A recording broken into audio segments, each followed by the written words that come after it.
결국 내 인생이 이렇게 끝나는구나. 내 배 아파 낳은 자식에게 미친년 취급을 당하고 이 첩첩산중에서 짐승처럼 죽다니. 폭우가 쏟아지는 칠흑 같은 밤. 자신을 불법 요양원에 가두려던 구급차에서 간신히 탈출한 전직 재벌 여회장은 피투성이가 된 채 벼랑 끝 바위 밑에 주저앉았습니다.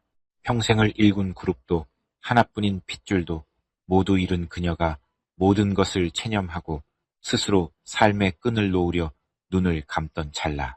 응애, 으앙, 거센 비바람 소리를 뚫고 찢어질 듯한 갓난아기의 울음소리가 고막을 때렸습니다. 숨을 헐떡이며 기어간 덤불 속 낡은 배낭 안에는 새파랗게 질린 핏덩이가 얼어붙어가며 울고 있었습니다.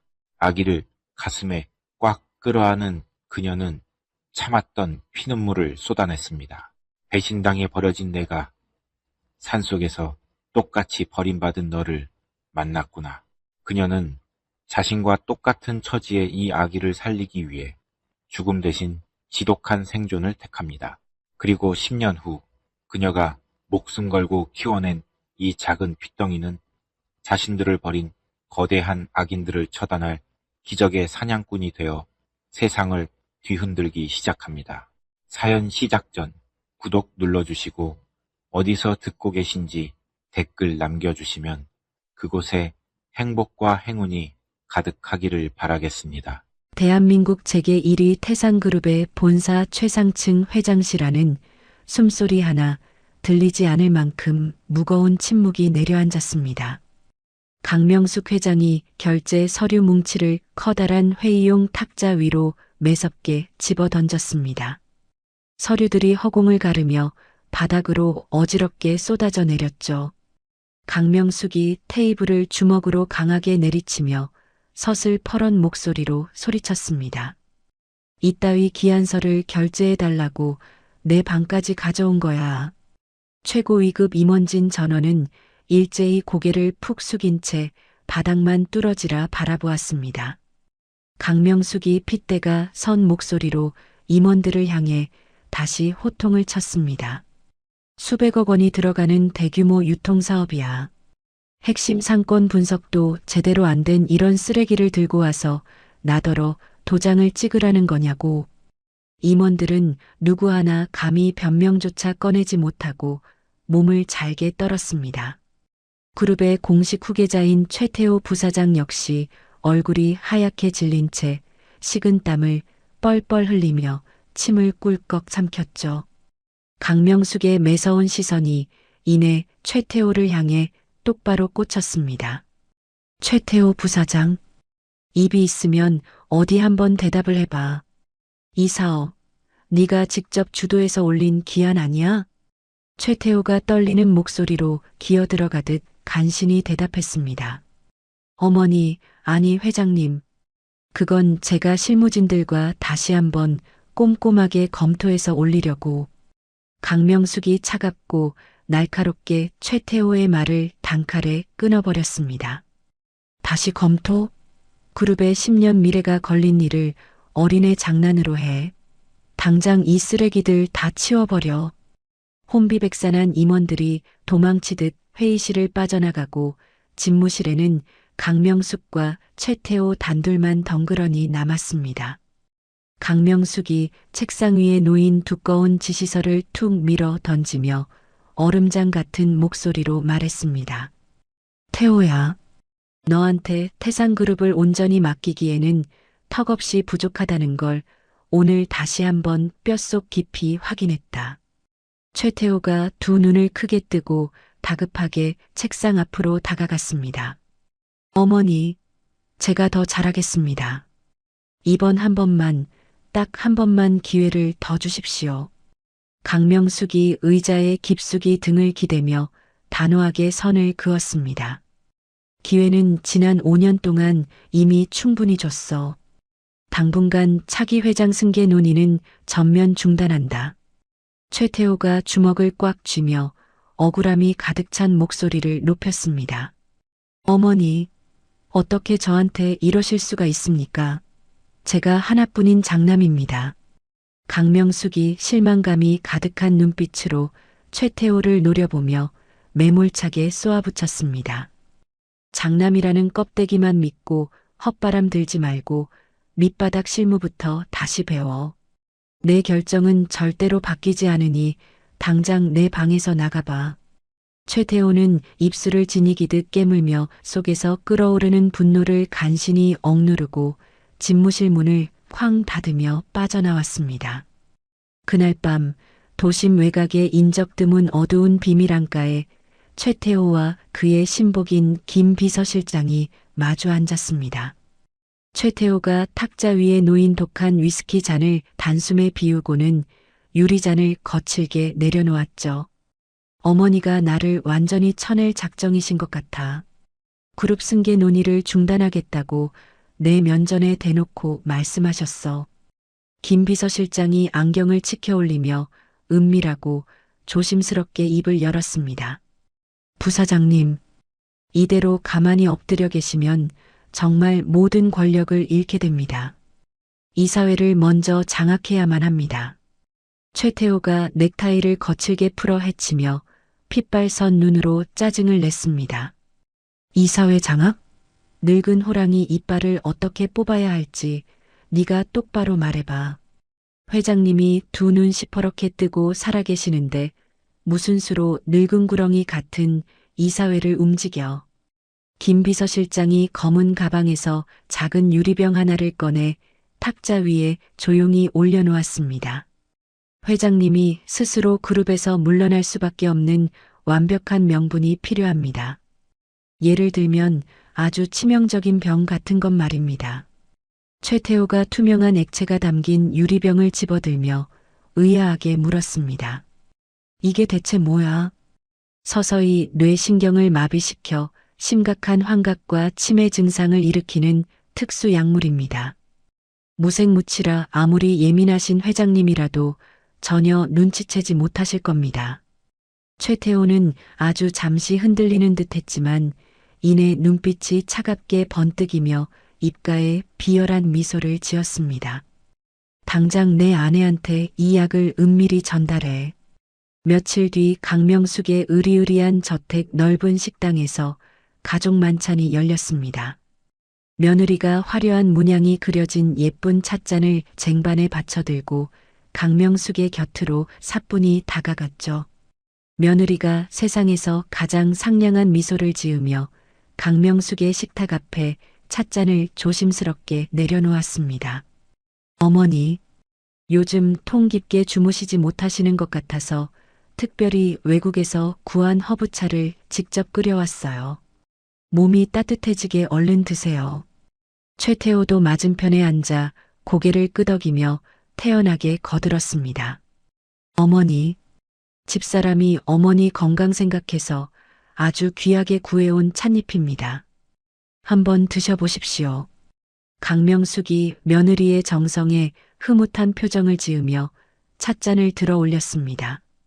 그래, 네가 늙은 애미 신경을 다 쓰고 참 고맙구나. 차향이 아주 은은하고 좋네. 강명숙이 일말의 의심도 없이 독약이 섞인 허브차를 깊게 한 모금 마셨습니다. 최태호와 며느리는 찻잔을 내려놓는 강명숙을 바라보며 서로 눈을 맞추고 섬뜩한 웃음을 몰래 주고받았습니다. 허브차를 마신 다음 날부터 강명숙의 상태는 주변 사람들이 눈치챌 정도로 이상해지기 시작했습니다. 강명숙이 집무실 책상 앞에 앉아 관자놀이를 짚으며 무척 고통스러운 표정을 지었습니다. 김 비서, 내가 아까 오전에 지시한 투자 서류 왜 아직도 안 가져와? 최태호가 집무실 문을 조용히 열고 들어오며 안타깝다는 듯 부드럽게 말했죠. 어머니, 김 비서는 어제 어머니께서 능력이 부족하다며 직접 지방 공장으로 발령 내셨잖아요. 정말 아무것도 기억 안 나십니까? 강명숙이 자리에서 벌떡 일어나며 당황한 목소리로 크게 소리쳤습니다. 내가 10년을 데리고 일한 김 비서를 쫓아냈다는 거야. 당장 비서실로 전화해서 다시 불러와. 흥분한 강명숙이 갑자기 비틀거리며 책상 모서리를 위태롭게 짚고 거친 숨을 몰아쉬었습니다. 머리가 왜 이렇게 깨질 듯이 아프지? 저기 창문 구석에 서 있는 시커먼 그림자는 대체 누구야? 최태호가 허공을 가리키는 강명숙을 부축하는 척하며 등 뒤로 차가운 미소를 지었습니다. 어머니, 저쪽에는 아무도 없습니다. 요새 많이 피곤하신 모양입니다. 오늘은 일찍 저택으로 들어가서 쉬시죠. 최태호는 강명숙이 잦은 환각과 두통에 시달려 판단력을 상실한 틈을 타 재빠르게 그룹을 장악해 나갔습니다. 강명숙을 수십 년간 곁에서 보필하던 오랜 충신들을 모조리 트투잡아 지방 계열사로 강제 발령 내어 수족을 완전히 잘라버렸죠. 뿐만 아니라 강명숙의 저택에서 일하던 요리사와 정원사들마저 자신이 돈으로 매수한 인력들로 하룻밤새에 완벽하게 교체해버렸습니다. 얼마 지나지 않아 태산그룹 내부에는 회장의 건강 이상설이 파다하게 퍼져나갔습니다. 최태호는 때를 놓치지 않고 미리 거액으로 매수해둔 대형 병원의 박 원장을 저택으로 은밀하게 불러들였습니다. 저택의 넓은 거실 소파에는 태산그룹의 핵심 이사진들이 심각하고 굳은 표정으로 빙 둘러 앉아 있었죠. 박 원장이 무거운 한숨을 내쉬며 조작된 뇌파 검사 결과지와 진단서를 탁자 한가운데 올려놓았습니다. 박 원장이 이사진들을 한 번씩 둘러보며 침통한 목소리로 입을 열었습니다. 정밀 검사 결과와 최근 보이신 이상 행동들을 종합해 볼 때 안타깝게도 강명숙 회장님은 현재 중증 알츠하이머병을 앓고 계십니다. 그 말이 끝나기가 무섭게 이사진들 사이에서 놀란 웅성거림이 터져나왔습니다. 강명숙이 두 눈을 부릅뜨고 박 원장을 향해 분노의 삿대질을 했습니다. 이 돌팔이 의사놈이 지금 내 집에서 무슨 헛소리를 짓거리는 거야. 내가 치매라고. 당장 다른 대형 병원 가서 교차 진료받을 거야. 다들 내 앞에서 비켜. 강명숙이 외투를 챙겨 입고 거실을 빠져나가려 발걸음을 성큼성큼 옮기는 순간이었습니다. 어디선가 나타난 건장한 사설 경호원들이 문 앞을 가로막고 강명숙의 앞을 거대한 흉벽처럼 막아섰죠. 강명숙이 경호원들의 가슴팍을 거세게 밀치며 분노에 찬 목소리로 소리쳤습니다. 너희들 대체 뭐하는 놈들이야? 감히 회장 앞길을 막아? 당장 비키지 못해. 최태호가 소파에서 천천히 일어나며 이전에 다정한 아들이 아닌 싸늘한 괴물의 눈빛으로 강명숙을 쳐다보았습니다. 어머니, 제발 억지 좀 부리지 마시고 현실을 받아들이셔야 합니다. 병이 너무 깊어지셔서 이제 경영 판단력을 완전히 상실하셨어요. 강명숙이 그제야 모든 상황을 깨닫고 믿을 수 없다는 표정으로 최태호를 쏘아보며 악을 썼습니다. 최태호, 내 놈이 감히 그룹을 삼키려고 애미를 정신병자로 몰아내. 이런 천인공노할 짓을 꾸며놓고 네가 무사할 줄 알아. 당장 비키라고. 최태호가 차가운 얼굴로 경호원들을 향해 건조하게 턱짓을 했습니다. 어머니가 많이 흥분하셨다. 다치시지 않게 방으로 안전하게 모셔라. 그 뻔뻔한 말이 떨어지기가 무섭게 경호원들이 강명숙의 양팔을 강제로 꺾어 뒤로 억눌렀습니다. 강명숙이 극심한 고통에 찬 비명을 지르며 격렬하게 몸부림을 쳤습니다. 이거 나, 어딜 함부로 손을 대. 나 태산그룹 강명숙이야. 당장 놓으라고. 이때 김 비서실장이 차가운 붉은 인주와 서류 한 장을 들고 강명숙의 곁으로 다가왔습니다. 경호원 2명이 강명숙의 어깨를 바닥으로 짓누르고 다른 한 명이 강명숙의 오른손을 억지로 잡아 끌었죠. 강명숙이 굵은 눈물을 뚝뚝 흘리며 손을 빼내기 위해 필사적으로 주먹을 꽉 쥐었습니다. 안 돼. 손대지 마. 이 짐승만도 못한 놈아. 하늘이 무섭지도 않으냐. 하지만 젊고 건장한 사내들의 완력을 늙은 여자의 힘으로 버텨낼 수는 없었습니다. 경호원이 강명숙의 굳은 엄지손가락을 억지로 펴서 인주를 듬뿍 묻혔습니다. 그리고 테이블 위에 놓인 위임장 종이 위에 강명숙의 붉은 지장을 자비 없이 쾅 찍어버렸습니다. 최태호가 선명한 지장이 찍힌 위임장을 집어들며 승리자의 비릿한 미소를 지었죠. 최태호가 김 비서실장을 향해 빠르고 단호하게 지시를 내렸습니다. 이 위임장을 바탕으로 당장 긴급 이사회를 소집해 안건은 강명숙 회장의 직무정지와 나의 회장 대행 선임이다. 김 비서실장이 고개를 깊숙이 숙이며 충성을 맹세했습니다. 알겠습니다. 신임 회장님, 즉시 처리하겠습니다. 강명숙이 억장이 무너지는 절망스러운 눈빛으로 최태호를 올려다보며 저주를 퍼부었습니다. 최태호, 내 놈이 천벌을 받을 것이다. 내가 살아서 돌아와 내 뼈를 씹어먹을 거야. 최태호가 인상을 찌푸리며 경호원들에게 짜증 섞인 손가락질을 했습니다. 시끄럽다. 당장 입을 틀어막고 차에 태워 출발해. 경호원들이 거세게 저항하는 강명숙의 입에 억지로 더러운 수건을 밀어넣어 재갈을 물렸습니다. 강명숙의 두 손과 발은 굵은 밧줄로 꽁꽁 묶여 완벽하게 결박되고 말았습니다. 평생을 철의 여인으로 군림했던 강명숙은 한낱 짐짝처럼 사내들의 어깨에 들려 저택 뒷문으로 질질 끌려 나갔습니다. 저택 뒷문에는 번호판에 진흙이 잔뜩 묻어 형체를 알아볼 수 없는 낡은 구급차 한 대가 시동을 켜고 대기하고 있었죠. 강명숙은 지도에도 제대로 나오지 않는 강원도 깊은 산골의 불법 요양원을 향하는 구급차 뒷좌석 차가운 바닥에 강제로 처박혔습니다. 강원도 깊은 산골을 향해 달리는 낡은 구급차 안은 매캐한 담배 냄새로 가득 찼습니다. 비포장도로의 거친 진동에 수면제를 맞고 쓰러져 있던 강명숙이 번쩍 눈을 떴죠. 강명숙은 꽁꽁 묶인 손발과 입에 물린 더러운 재갈을 느끼고 거칠게 몸부림을 쳤습니다. 조수석에 앉아있던 덩치 큰 사내가 뒤를 돌아보며 낄낄거리고 이죽거렸습니다. 어이구, 우리 회장님 이제 정신이 좀 드시나 봅니다. 운전대를 잡은 사내가 신경질적으로 핸들을 꺾으며 툴툴거렸습니다. 아주 단단히 묶거나. 산속이라 길이 험해서 차가 흔들리면 굴러떨어질 수도 있으니까. 조수석의 사내가 라이터를 켜 담배에 불을 붙이며 퉁명스럽게 대답했습니다. 걱정하지 마.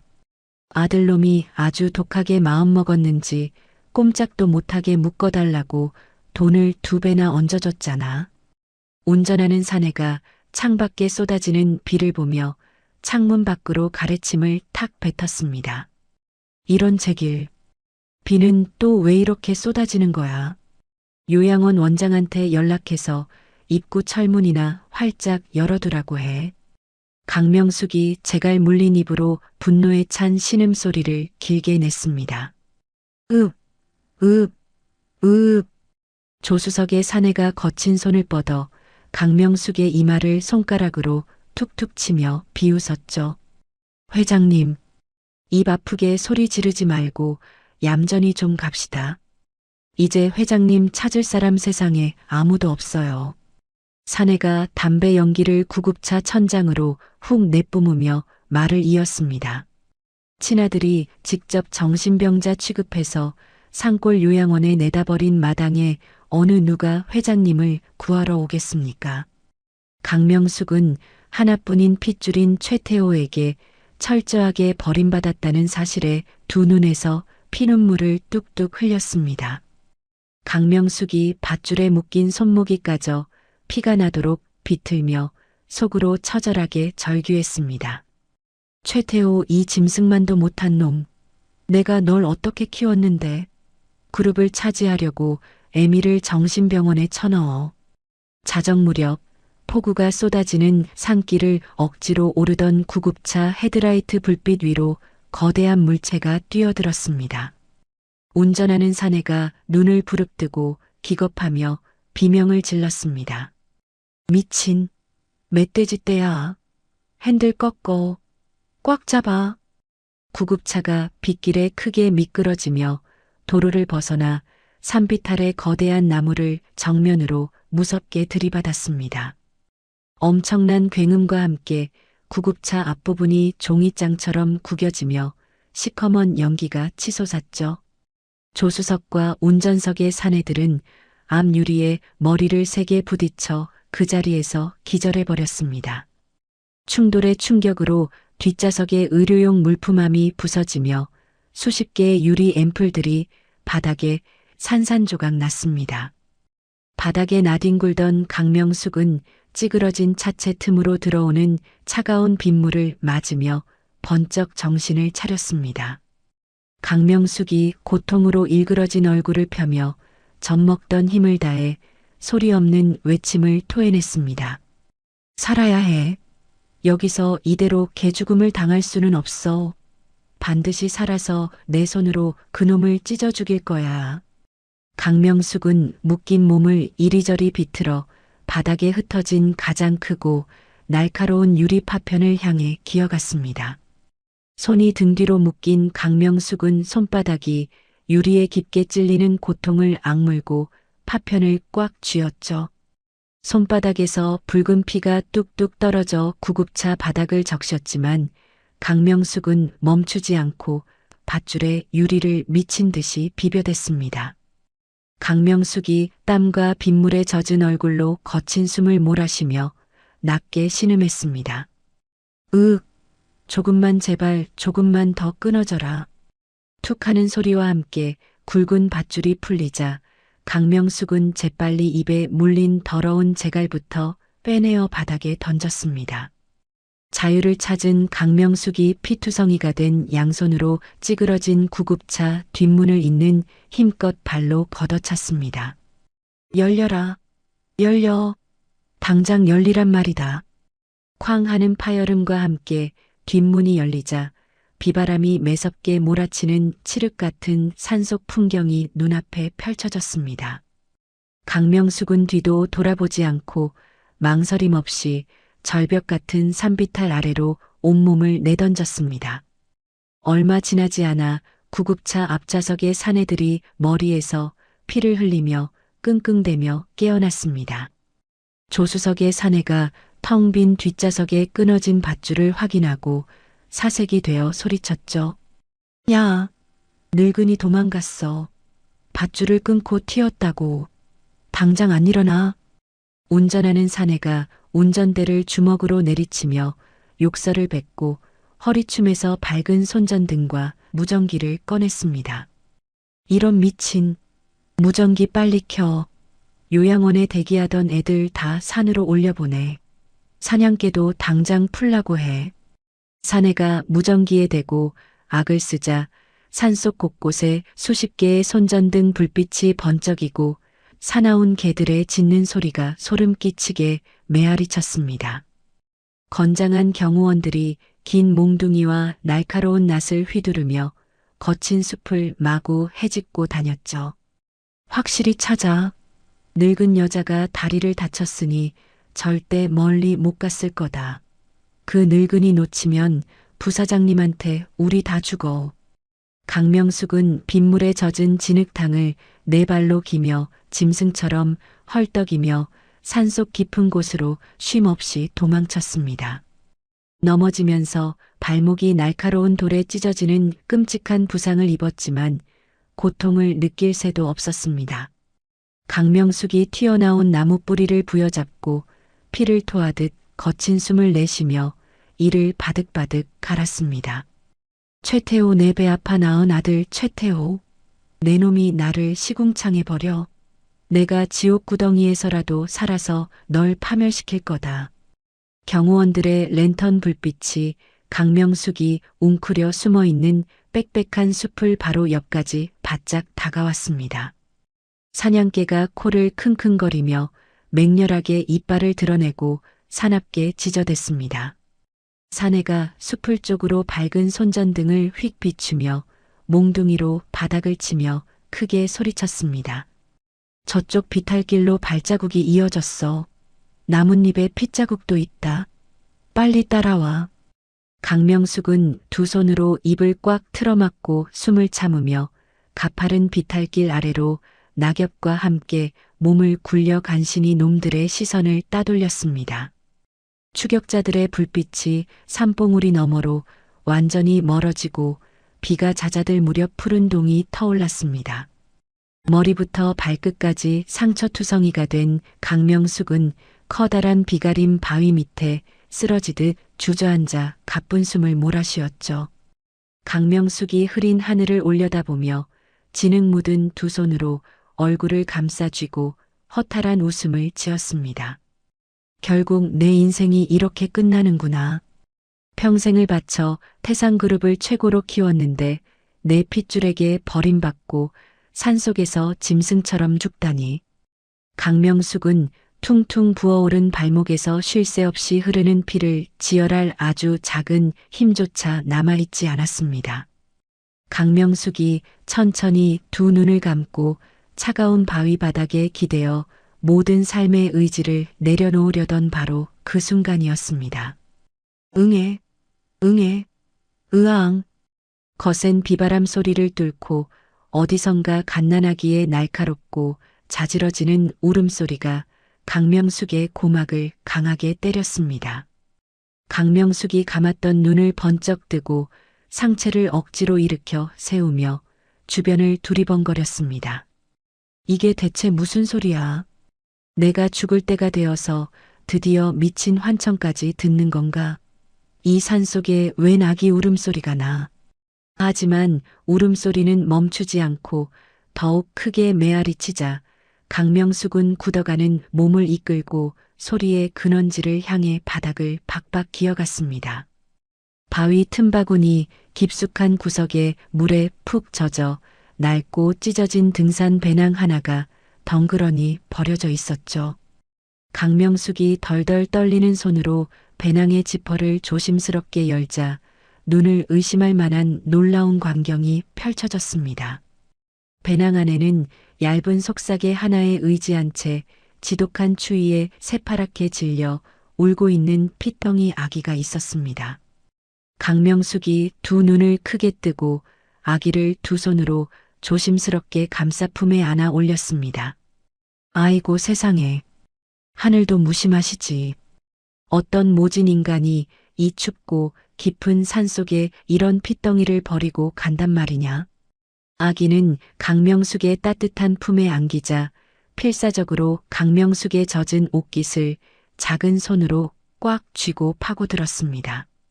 강명숙은 아기의 아주 작은 온기를 가슴으로 느끼는 순간 평생 억눌러왔던 뜨거운 눈물이 왈칵 쏟아졌습니다. 강명숙이 아기의 차가운 뺨에 자신의 눈물 젖은 얼굴을 비비며 가슴을 치고 오열했습니다. 배신당해 버려진 내가 산속에서 똑같이 버려진 너를 만났구나. 불쌍하고 가여운 것. 너도 나처럼 가족한테 모질게 버림을 받았어. 자신을 원망하며 죽음만 기다리던 강명숙의 눈빛이 아기를 아는 순간 순식간에 매섭고 강인하게 변했습니다. 강명숙이 아기를 가슴에 꽉 끌어안으며 젖은 바위를 짚고 비틀거리며 억지로 일어섰습니다. 강명숙이 산꼭대기를 향해 거침없는 목소리로 쩌렁쩌렁하게 외쳤죠. 아니다. 나는 절대로 여기서 혼자 죽지 않는다. 내 목숨을 바쳐서라도 너만큼은 강하게 키워서 반드시 살려낼 것이다. 강명숙은 젖은 겉옷을 훌렁 벗어 던지고 입고 있던 속옷의 화려한 비단 천을 미련 없이 찢어버렸습니다. 거칠게 찢어낸 두꺼운 비단으로 아기의 체온이 떨어지지 않게 꽁꽁 단단히 감싸 안았죠. 강명숙이 피가 흐르는 맨발로 험한 산지리를 더듬으며 주변 지형을 날카롭게 살피기 시작했습니다. 이 근처에 화전민들이 화전을 일구다 버리고 떠난 낡은 폐가가 분명히 있을 거야. 당장 비바람을 피할 곳을 찾아야 해. 강명숙은 아기를 품에 안고 험한 산비탈을 쉴 새 없이 헤맨 끝에 인적이 완전히 끊긴 낡은 화전민터를 기적처럼 발견했습니다. 지붕은 반쯤 날아가고 문짝은 썩어 떨어져 나간 아주 허름한 진흙폐가였죠. 강명숙이 아기를 품에 안고 조심스럽게 폐가 안으로 들어가며 깊은 안도의 한숨을 푹 내쉬었습니다. 다행이다. 하늘이 우리를 완전히 버리지는 않았구나. 여기라면 비바람과 산짐승은 피할 수 있겠어. 강명숙은 상처난 몸을 돌볼 틈도 없이 바깥으로 다시 나가 마른 나뭇가지와 젖지 않은 지푸라기를 한아름 주워 안으로 들어왔습니다. 강명숙이 흙이 무너진 아궁이에 나뭇가지를 잔뜩 넣고 구석에서 부싯돌을 찾아 필사적으로 돌을 부딪혔습니다. 강명숙이 이를 꽉 악물고 손이 찢어지도록 부싯돌을 매섭게 치며 소리쳤습니다. 불이 붙어야 해. 제발 불꽃아 튀어라. 우리 아기가 얼어 죽는단 말이야. 탁탁 불꽃이 튀며 마른 지푸라기에 작은 불길이 피어오르자 강명숙은 찌그러진 냄비에 맑은 빗물을 받아 아궁이에 올렸습니다. 강명숙이 따뜻하게 끓는 물을 호흡으로 식혀 자신의 깨끗한 옷자락을 적신 뒤 아기의 온몸을 정성스럽게 닦아주었습니다. 그래. 아이고 착하지. 이제 춥지 않을 거야. 이 할미가 끝까지 널 지켜줄게. 아기가 울음을 멈추고 새근새근 맑은 숨소리를 내며 깊게 잠들자 강명숙은 그제야 눈물을 닦고 환한 미소를 지었습니다. 강명숙이 아기의 아주 작은 손가락을 자신의 굵은 손으로 꽉 쥐며 따뜻하고 든든한 목소리로 속삭였습니다. 내 이름은 오늘부터 바다다. 넓고 거친 바다처럼 세상을 다 품고 이겨내며 살아라. 이 할미가 널 세상에서 가장 훌륭하고 강한 사람으로 키워줄 거야. 수만 명을 호령하던 대한민국 재계 1위 태산그룹의 강명숙 회장은 그 순간 완벽하게 과거를 지우고 죽었습니다. 대신 핏덩이를 품에 안고 세상을 향해 다시 매서운 이빨을 드러낸 억척스러운 산골 할머니 강명숙이 새롭게 태어났습니다. 비바람이 거세게 몰아치는 산속 깊은 낡은 폐가에서 피보다 더 진한 두 사람의 기적 같은 진짜 가족의 삶이 굳세게 시작되고 있었습니다. 비바람을 피하기 위해 찾아들었던 허름한 화전민터에 자리 잡은 지 어느덧 8년이라는 긴 세월이 흘렀습니다. 무너져가던 폐가는 강명숙의 억척스러운 손길을 거쳐 제법 사람 사는 냄새가 나는 아늑한 산장으로 변해 있었죠. 마당 한가운데에는 강명숙이 산 아래 쓰레기장에서 주워온 커다란 낡은 칠판이 세워져 있었습니다. 강명숙이 하얀 분필을 꽉 쥐고 칠판 위에 복잡한 경제 지표와 주식 차트의 선들을 거침없이 그려나갔습니다. 8살이 된 바다가 똘망똘망한 눈망울을 반짝이며 평상에 앉아 그 모습을 진지하게 지켜보았습니다. 강명숙이 칠판을 막대기로 탁탁 치며 힘주어 말했습니다. 바다야. 세상의 돈은 거대한 강물과 같아서 늘 높은 곳에서 낮은 곳으로 흐르는 법이다. 하지만 진짜 위대한 리더는 그 물길을 기다리는 게 아니라 자기 마음대로 바꿀 줄 알아야 해. 바다가 고개를 끄덕이며 씩씩하고 명쾌하게 대답했습니다. 할머니, 그럼 물길을 바꾸려면 튼튼한 댐을 지어서 물을 가둬야겠네요. 그리고 사람들이 물을 가장 필요로 할 때 딱 열어주는 거잖아요. 강명숙이 분필을 내려놓고 바다의 머리를 쓰다듬으며 환하게 웃었습니다. 내 새끼, 하나를 가르치면 열을 아는구나. 그래, 사람들의 마음을 읽고 그들이 원하는 것을 먼저 파악하는 사람이 진짜 세상을 지배하는 대장인 거다. 강명숙은 바다가 어른들도 이해하기 힘든 복잡한 세상의 이치와 제왕학을 스펀지처럼 쫙쫙 빨아들이는 모습에 매번 감탄했습니다. 바다는 핏줄 하나 섞이지 않았지만 놀라울 정도로 강명숙의 젊은 시절 예리한 통찰력을 그대로 빼닮아 가고 있었죠. 하지만 깊은 산속에만 갇혀 지내기에는 바다의 그릇이 너무 크고 아까웠습니다. 강명숙이 바다의 두 손을 꼭 잡고 아주 진지한 눈빛으로 말했습니다.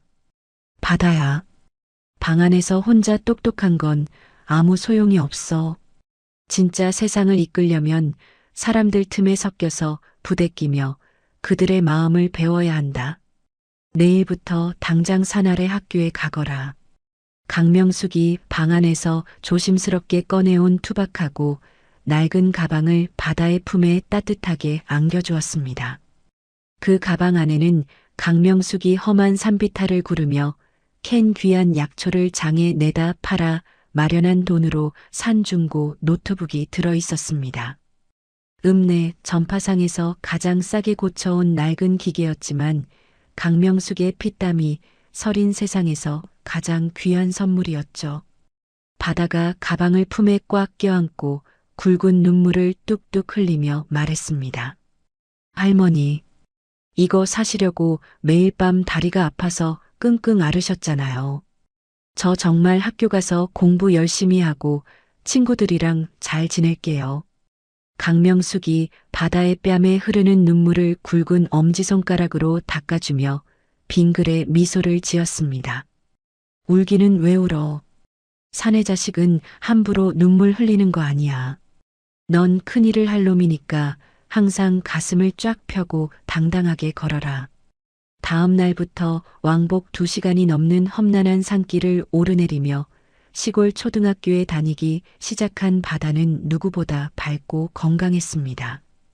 체육 시간이면 운동장에서 흙먼지를 잔뜩 뒤집어 쓰고 친구들과 공을 차며 뛰노는 평범하고 순박한 시골 꼬마 그 자체였죠.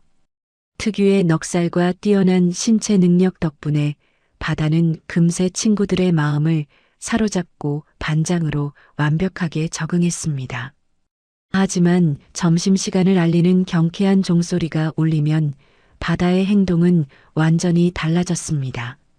바다가 밥을 먹는 둥 마는 둥 서둘러 식판을 비우고는 낡은 복도를 지나 아무도 오지 않는 학교 건물 구석의 컴퓨터실로 몰래 숨어 들어갔습니다.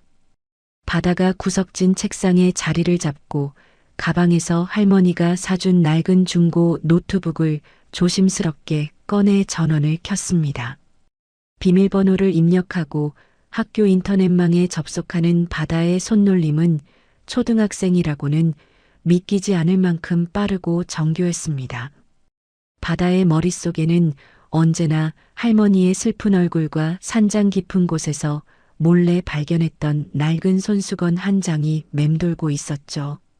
예전에 바다는 장롱 밑을 청소하다가 태상그룹이라는 커다란 로고가 금실로 수놓아진 빛바랜 손수건을 주운 적이 있었습니다. 그것은 과거 최태호가 회사에 처음 출근하던 날 강명숙에게 선물했던 유일하고 소중한 물건이었습니다. 강명숙은 자신을 끔찍하게 배신한 친아들에 대한 복수심과 상처를 잊지 않기 위해 화려한 과거를 모두 버리면서도 그 손수건만은 태우지 않고 남겨두었던 것입니다. 바다는 그 손수건의 로고와 산골 촌부라고는 믿기지 않는 할머니의 압도적인 경제 지식을 단서로 인터넷 과거 기사들을 샅샅이 검색했습니다. 그리고 10년 전 중증 치매에 걸려 요양원으로 가던 중 실종되었다는 태상그룹의 강명숙 회장이 바로 자신의 할머니라는 사실을 전부 알아내고 말았습니다. 자신을 낳아준 친아들 최태호가 경영권을 빼앗기 위해 멀쩡한 어머니를 정신병자로 몰아 산속에 내다버렸다는 끔찍한 진실까지 모두 확인하고 분노에 치를 떨었죠. 하지만 바다는 이 모든 사실을 할머니 앞에서는 철저하게 모른 척하며 입을 굳게 다물었습니다. 할머니가 10년 만에 간신히 되찾은 평화로운 일상과 따뜻한 웃음을 지켜주고 싶었기 때문입니다. 바다가 모니터에 떠오른 복잡한 검은 화면에 거침없이 명령어를 두드리며 차갑게 중얼거렸습니다. 최태호, 우리 할머니를 버리고 그룹을 차지하니까 행복해? 내가 당신이 가진 그 더러운 것들을 전부 다 부숴버릴 거야. 바다는 외국의 복잡한 유령 회사의 서버를 여러 번 거쳐 아무도 추적할 수 없는 비밀 IP를 생성했습니다. 그 통로를 통해 대한민국 최고의 보안을 자랑하는 태상그룹 전산망 깊숙한 곳에 자신만이 알 수 있는 은밀한 백도어를 심어두었죠. 바다가 마우스를 빠르게 클릭하며 모니터 화면에 뜬 태상그룹의 내부 기밀 파일들을 복사하기 시작했습니다. 옳지. 여기 다 숨겨두었네. 뒤로 몰래 빼돌린 비자금 장부랑 협력 업체들을 협박한 이면 계약서들. 하나도 남김없이 다 가져가 주마. 바다는 최태호가 숨겨둔 치명적인 비리 증거들을 수년에 걸쳐 자신의 개인 클라우드에 차곡차곡 쌓아 올렸습니다. 그와 동시에 바다는 화면 한쪽에 글로벌 주식시장의 흐름을 보여주는 숫자판을 나란히 띄웠습니다. 할머니에게 배운 세상의 돈이 흐르는 이치와 천재적인 분석력을 결합하여 가장 많이 오를 종목에 투자했죠. 지금 사람들이 가장 불안해하는 분야가 여기니까 단기적으로 이쪽으로 돈이 몰릴 수밖에 없어. 바다의 예측은 단 한 번도 빗나가는 법이 없었고 처음에 아주 적었던 시드머니는 순식간에 수천만 원이라는 거금으로 쉴 새 없이 불어났습니다. 학교 수업을 모두 마친 바다가 마을 읍내에 있는 작은 은행문을 열고 당당하게 들어갔습니다.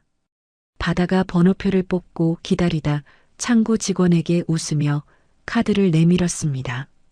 누나, 저 왔어요. 오늘도 제 통장에서 현금으로 조금만 찾아주세요. 창구 직원이 바다의 통장에 찍힌 엄청난 숫자는 확인하지도 않은 채 귀여운 꼬마를 보며 활짝 웃어주었죠. 우리 똘똘한 반장 또 심부름 왔구나. 꼬박꼬박 저금도 하고 할머니가 참 든든하시겠다. 두둑한 현금 다발을 가방 깊숙이 찔러 넣은 바다는 곧장 읍내에서 가장 큰 약국으로 기분 좋게 달려갔습니다. 바다가 진열대에서 가장 비싸고 좋은 파스 여러 통과 무릎 관절에 좋다는 고급 영양제를 한가득 바구니에 담아 계산대로 가져갔습니다. 연세가 지긋한 약사가 놀란 눈으로 바다를 내려다보며 걱정스럽게 물었습니다. 꼬마야, 이거 엄청나게 비싼 약들인데 돈은 다 챙겨서 온 거 맞니? 바다가 주머니에서 빳빳한 5만 원짜리 지폐 여러 장을 꺼내 계산대 위에 올려놓으며 씩씩하게 말했습니다. 네, 우리 할머니 다리 아프신 거 이 약 먹고 싹 다 낫게 해드릴 거예요. 양손 무겁게 약봉투를 든 바다가 콧노래를 부르며 험하고 가파른 산길을 단숨에 뛰어 올라갔습니다. 해질녘 붉은 노을이 화전민터의 낡은 지붕 위로 따뜻하고 포근하게 내려앉고 있었습니다. 마당에는 매콤하고 구수한 된장찌개 냄새가 모락모락 피어오르며 사람 사는 온기를 뿜어냈죠. 바다가 마루 위로 성큼 올라서며 방안을 향해 큰 소리로 외쳤습니다. 할머니, 저 학교 다녀왔어요. 찌개 냄새 엄청 좋아요. 부엌에서 낡은 앞치마를 두른 강명숙이 굽은 허리를 두드리며 환한 얼굴로 걸어 나왔습니다. 아이고, 내 새끼 왔구나. 오늘 하루도 친구들이랑 사이좋게 지내고 공부하느라 고생 많았지? 얼른 씻어라. 바다가 잽싸게 가방에서 파스와 영양제를 꺼내 강명숙의 품에 덥석 안겨주었습니다. 이거 읍내 약국에서 제일 좋은 걸로 사왔어요. 할머니 무릎 아프신데 붙이면 금방 나을 거예요. 강명숙이 약봉투를 받아들고는 깜짝 놀라며 바다의 등을 가볍게 찰싹 때렸습니다. 아니, 네가 무슨 돈이 있어서 이런 비싼 걸 한가득 사와. 할미는 뼈가 튼튼해서 이런 거 안 발라도 산도 거뜬하게 탄다. 바다가 강명숙의 얇은 허리를 와락 끌어안으며 애교 섞인 목소리로 말했습니다. 제가 동네 할아버지들 농사일도 돕고 산에서 약초도 많이 캐서 모은 돈이에요. 할머니 안 아프신 게 저한테는 세상에서 제일 중요해요. 강명숙이 바다의 머리를 부드럽게 쓰다듬으며 감동에 겨워 눈시울을 붉혔습니다. 이 녀석아, 넌 정말 하늘이 나한테 내려주신 귀한 보물이다. 고맙다.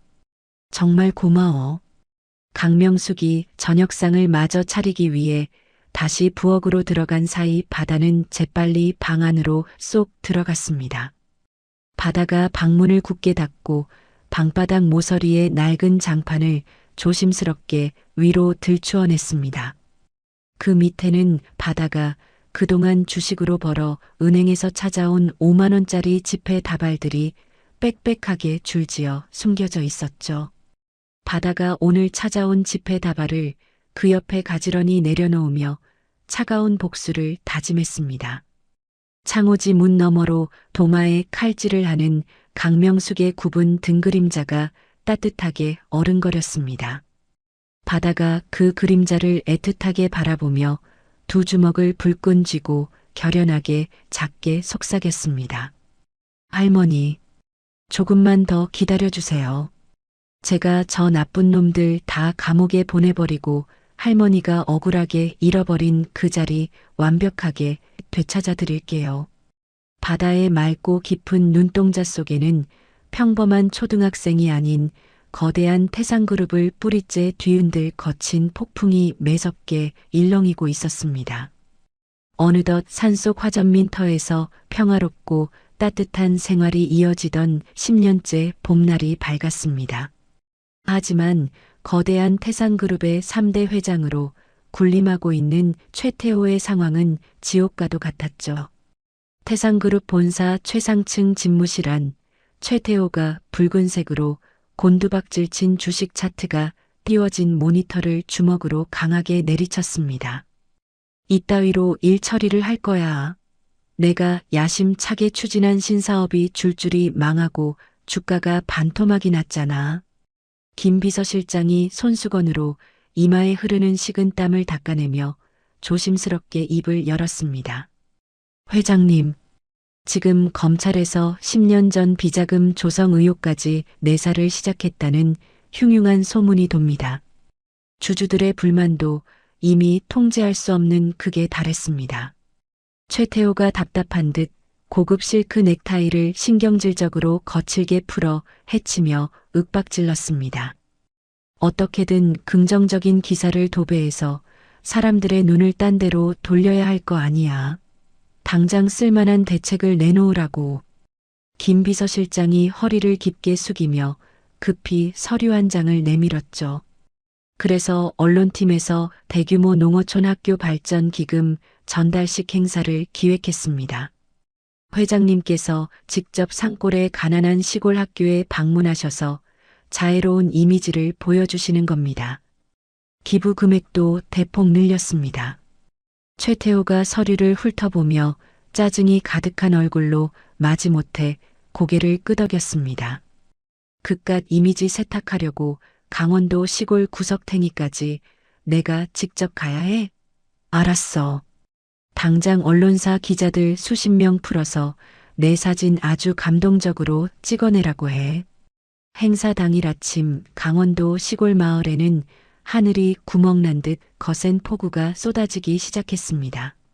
화전민터 산장 마루에 앉아 거칠게 쏟아지는 비를 지켜보던 강명숙이 걱정스러운 얼굴로 방바닥을 서성거렸습니다. 우리 바다가 아침에 우산도 없이 학교에 갔는데 이를 어째.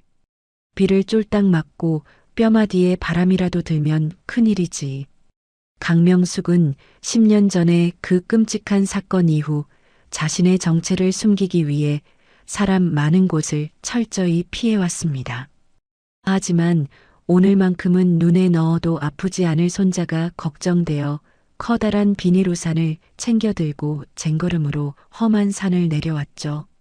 강명숙은 시끌벅적한 행사장 인파와 번쩍이는 카메라 플래시를 피해 학교 후문 쪽 낡은 담벼락 구석에 조용히 몸을 숨겼습니다. 비바람이 몰아치는 학교 운동장 한가운데 화려하게 꾸며진 특설 무대 위에서는 최태호가 마이크를 잡고 서 있었습니다. 최태호가 사람 좋은 가식적인 미소를 활짝 지으며 부드러운 목소리로 연설을 하고 있었죠. 우리 태상그룹은 대한민국의 밝은 미래인 시골의 어린 새싹들을 위해 앞으로도 아낌없는 지원과 투자를 계속할 것입니다. 학부모들과 취재진의 우레와 같은 박수가 쏟아지고 최태호가 여유롭게 행사장을 둘러보던 바로 그 찰나였습니다. 후문 밖 구석에서 비닐우산을 고쳐 쓰기 위해 우산을 살짝 위로 들어 올린 강명숙의 얼굴이 쏟아지는 빗줄기 사이로 또렷하게 드러났습니다. 최태호의 두 눈이 찢어질 듯 커지고 얼굴이 순식간에 시체처럼 하얗게 질려버렸죠. 10년 전 자신이 직접 불법 요양원에 내다버리고 뼈가루조차 남지 않았을 거라 확신했던 어머니 강명숙과 눈이 정확히 마주친 것입니다. 최태호가 극도의 공포에 질린 목소리로 앓는 소리를 내며 덜덜 떨리는 손에서 마이크를 바닥으로 툭 떨어뜨렸습니다. 삐익 하는 날카롭고 기분 나쁜 마이크 파열음이 운동장 전체에 크게 울려 퍼지며 사람들의 이목이 집중되었습니다. 교사 건물 1층 복도 창문 뒤에서 이 모든 상황을 예리하게 지켜보고 있던 단 한 사람이 있었습니다. 바로 천재소년 바다였습니다. 바다는 하얗게 사색이 되어 연설 단상을 뛰쳐내려와 교문 쪽으로 미친 듯이 달려가는 최태호의 비정상적인 행동을 똑똑히 보았습니다. 바다가 창틀을 꽉 쥐며 차갑게 가라앉은 목소리로 작게 속삭였습니다. 최태호, 드디어 우리 할머니를 알아보고 말았구나. 내 놈이 살기 위해서 오늘 밤에 반드시 우리를 죽이러 사람들을 보내겠지. 한편 행사장의 빽빽한 인파를 무식하게 어깨로 밀치고 후문 밖으로 뛰쳐나간 최태호는 사방을 미친 듯이 두리번거렸습니다. 하지만 강명숙은 행사장의 갑작스러운 소란스러움과 직감적인 불안감을 느끼고 이미 골목길 너머로 자리를 완전히 피한 뒤였죠. 최태호가 빗속에서 자신의 젖은 머리를 쥐어뜯으며 수행원들을 향해 핏대를 세우고 악을 썼습니다. 방금 저기 후문 구석에 서 있던 비닐우산 쓴 노파 어디 갔어? 당장 마을 이장이랑 동네 사람들 닥치는 대로 다 잡아와. 무조건 찾아내. 수행원들이 영문도 모르는 마을 이장을 학교 뒷산에 어둡고 습한 농기구 창고로 억지로 끌고 갔습니다. 최태호의 수하들이 이장의 멱살을 거칠게 틀어쥐고 벽으로 밀어붙인 뒤 5만 원짜리 돈다발 뭉치를 이장의 얼굴에 사정없이 집어 던졌습니다. 수아가 주머니에서 날카로운 주머니 칼을 꺼내 이장의 목에 들이밀며 살벌하게 협박했습니다. 돈은 원하는 만큼 줄 테니까 입 똑바로 놀려. 방금 학교 후문에 비닐우산 쓰고 있던 구분 등 늙은 여자 어디 살아? 이장이 너무 놀라 다리에 힘이 풀려 주저앉으며 덜덜 떨리는 목소리로 더듬거리며 애원했죠. 저기 제발 살려주세요. 산꼭대기 버려진 화전민터에 늙은 할망구가 하나 살긴 삽니다. 맨날 낡은 중고 노트북을 들고 다니는 똘똘한 초등학생 꼬마랑 단둘이 살아요.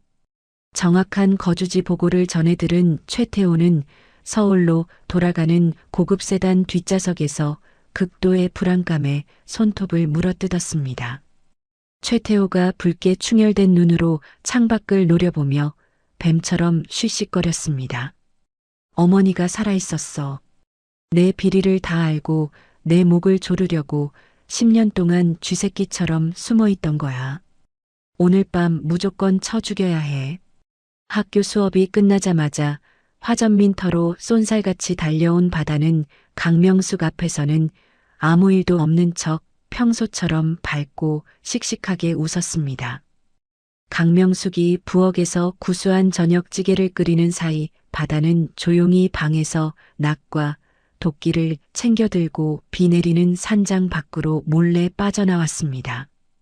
바다는 과거 멧돼지 사냥을 위해 산 주변에 듬성듬성 만들어 두었던 깊은 구덩이와 허술한 덫들을 치명적인 살상용으로 날카롭게 깎아 재정비하기 시작했죠. 바다가 굵은 칡넝쿨을 끊어지지 않게 두 겹으로 꼬아 나무 기둥에 단단히 묶으며 차가운 눈빛으로 중얼거렸습니다. 감히 우리 할머니를 10년 만에 또 괴롭히러 와? 한 놈도 두 발로 살아서 이 산을 내려가지 못하게 만들어주마. 바다의 작은 손은 거친 비바람 속에서도 한치의 오차 없이 정교하고 무섭게 함정들을 세팅해 나갔습니다. 그 시각 서울의 으슥하고 담배 연기가 자욱한 비밀한가. 최태호가 과거 철거 현장에서 사람 목숨을 파리 목숨처럼 여기기로 악명 높았던 불법 용역 업체 보스 독사를 은밀히 불렀습니다. 최태호가 수억 원이 든 엄청난 두께의 현금 가방을 탁자 위로 거칠게 던지며 핏발선 눈으로 독사에게 지시했습니다. 오늘 밤 당장 강원도 산속 화전민터로 내 놈들 밑에 있는 쓸만한 애들 수십 명 다 끌고 내려가. 거기 숨어있는 늙은 노파랑 꼬마 놈을 흔적도 없이 불태워버려. 뼈가루조차 남기면 안 돼. 얼굴 한가운데 칼자국 흉터가 끔찍하게 난 독사가 돈가방을 열어보고 비릿하고 잔인한 미소를 지었죠. 회장님, 쓸데없는 걱정하지 마십시오.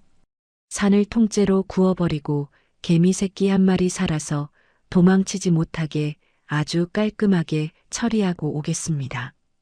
자정이 넘은 깊은 밤 강원도 산속에는 10년 전 그날처럼 다시 거세고 불길한 폭우가 쏟아지기 시작했습니다. 날카로운 쇠파이프와 낫 그리고 거대한 횃불을 든 독사와 수십 명의 용역 무리가 검은 비옷을 뒤집어 쓰고 은밀하게 산을 타고 올랐습니다. 독사가 무전기에 대고 낮고 살벌한 목소리로 부하들에게 명령을 내렸습니다. 발소리 죽여라. 쥐도 새도 모르게 산장 앞까지 가서 불을 지르고 튀어나오는 것들은 모조리 때려잡아라. 산장 안에서 자는 척 이불을 덮고 귀를 기울이고 있던 바다는 거센 빗소리에 섞여 들려오는 수많은 군화 발자국 소리와 낯선 쇳소리를 기민하게 감지했습니다. 바다가 올 것이 왔다는 듯 차갑게 가라앉은 맹수의 눈빛으로 이불을 걷어차고 벌떡 일어났습니다.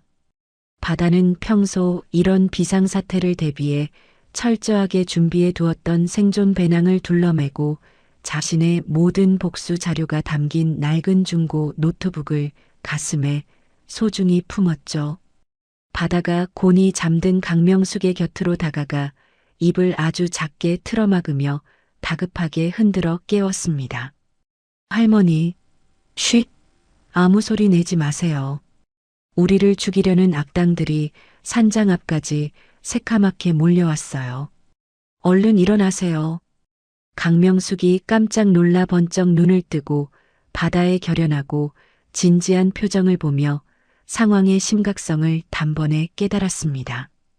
강명숙이 군말 없이 고개를 끄덕이며 두꺼운 겉옷만 간신히 걸쳐 입고 날렵하게 자리에서 일어났죠. 바다가 강명숙의 거칠고 굳은 손을 꽉 잡고 산장 뒷문을 조용히 열어젖혔습니다. 바다와 강명숙은 칠흑 같은 어둠과 매섭게 쏟아지는 폭우를 든든한 방패 삼아 숲속 깊숙이 미리 마련해 둔 안전한 비밀 동굴을 향해 발소리를 완전히 죽인 채 쏜살같이 달리기 시작했습니다. 바다와 강명숙이 험한 산길을 뚫고 칠흑 같은 비밀 동굴로 간신히 몸을 숨긴 바로 직후였습니다.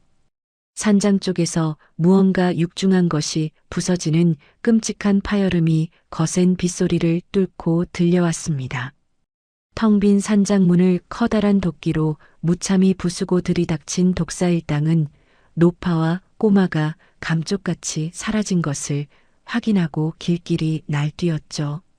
독사가 횃불을 허공에 거칠게 휘두르며 부하들을 향해 분노에 찬 목소리로 소리쳤습니다. 방금까지 저녁찌개를 끓인 흔적이 불에 고스란히 남아있어. 이 근처로 도망친 게 확실하다. 일단 이 더러운 집구석부터 모조리 흔적도 없이 불태워버려라.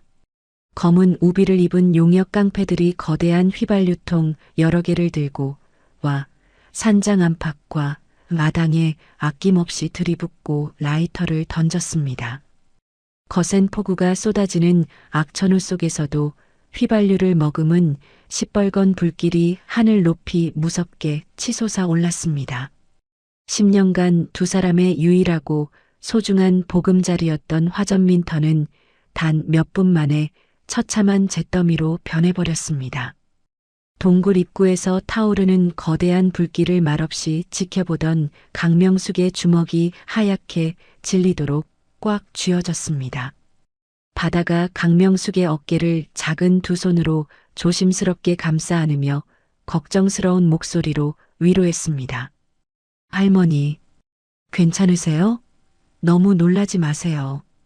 우리 집은 다 타버렸지만 제가 저 나쁜 놈들 다 혼내주고 더 좋은 집 지어드릴 테니까요. 강명숙이 바다를 향해 천천히 고개를 돌렸을 때 그녀의 얼굴에는 늙고 힘없는 산골 촌부의 초라한 모습은 온데한데 없었습니다. 수만 명의 임원들을 호령하며 대한민국 재계를 쥐고 흔들던 전직 재벌 회장의 매서운 눈빛만이 시퍼렇게 번뜩이고 있었죠. 강명숙이 바다의 손을 꽉 맞잡으며 낮고 카리스마 넘치는 목소리로 응조렸습니다. 바다야, 걱정하지 마라. 10년 전에는 내가 약물에 취해 힘이 없어서 저놈들에게 속수무책으로 당하고 쫓겨났지만 오늘은 다르다. 다시는 내 가족의 목숨과 보금자리를 저 더러운 놈들에게 호락호락 내어주지 않을 것이다. 강명숙은 곧바로 동굴 구석 깊은 곳에 몰래 모아두었던 말린 독초 무더기와 멧돼지 퇴치용 화약통을 꺼내 들었습니다. 강명숙은 10년간 험한 산속에서 생존하며 직접 몸으로 부딪혀 익힌 지식을 총동원하여 독초를 돌로 지지기고 화약과 치밀하게 배합하기 시작했죠. 이 독초가루가 화약과 만나 불에 타면 눈을 뜰 수조차 없을 만큼 지독하고 매운 연기를 뿜어내지. 입구에 저놈들이 조금이라도 접근하면 이 화학 방어선으로 눈을 영원히 멀게 만들어주마. 한편 바다는 무거운 생존 배낭에서 위성통신용 휴대용 라우터를 꺼내 안테나 선을 길게 풀어냈습니다. 바다가 동굴 입구 바깥쪽으로 몸을 한껏 낮추고 기어나가 비가 전혀 들이치지 않는 교묘한 바위 틈새를 찾아냈습니다.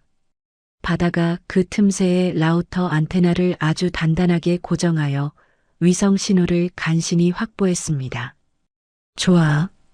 빗속이라 신호가 약간 불안정하긴 하지만 이 정도 색이면 충분히 외부 위성 인터넷망을 뚫고 들어갈 수 있어. 바다는 축축한 랜선을 동굴 안쪽으로 길게 끌어와 자신의 낡은 중고 노트북에 재빠르게 연결하고 전원을 켰습니다. 바다는 돌덩이처럼 굳은 표정으로 키보드를 빠르게 두드리며 수년간 태상그룹 서버에서 훔쳐내 자신의 클라우드에 차곡차곡 수집해 두었던 치명적인 비리 장거 파일들을 불러왔습니다. 바다가 최태호의 비자금 장부와 불법 승계이면 계약서들을 전부 하나의 거대한 폴더로 압축했죠.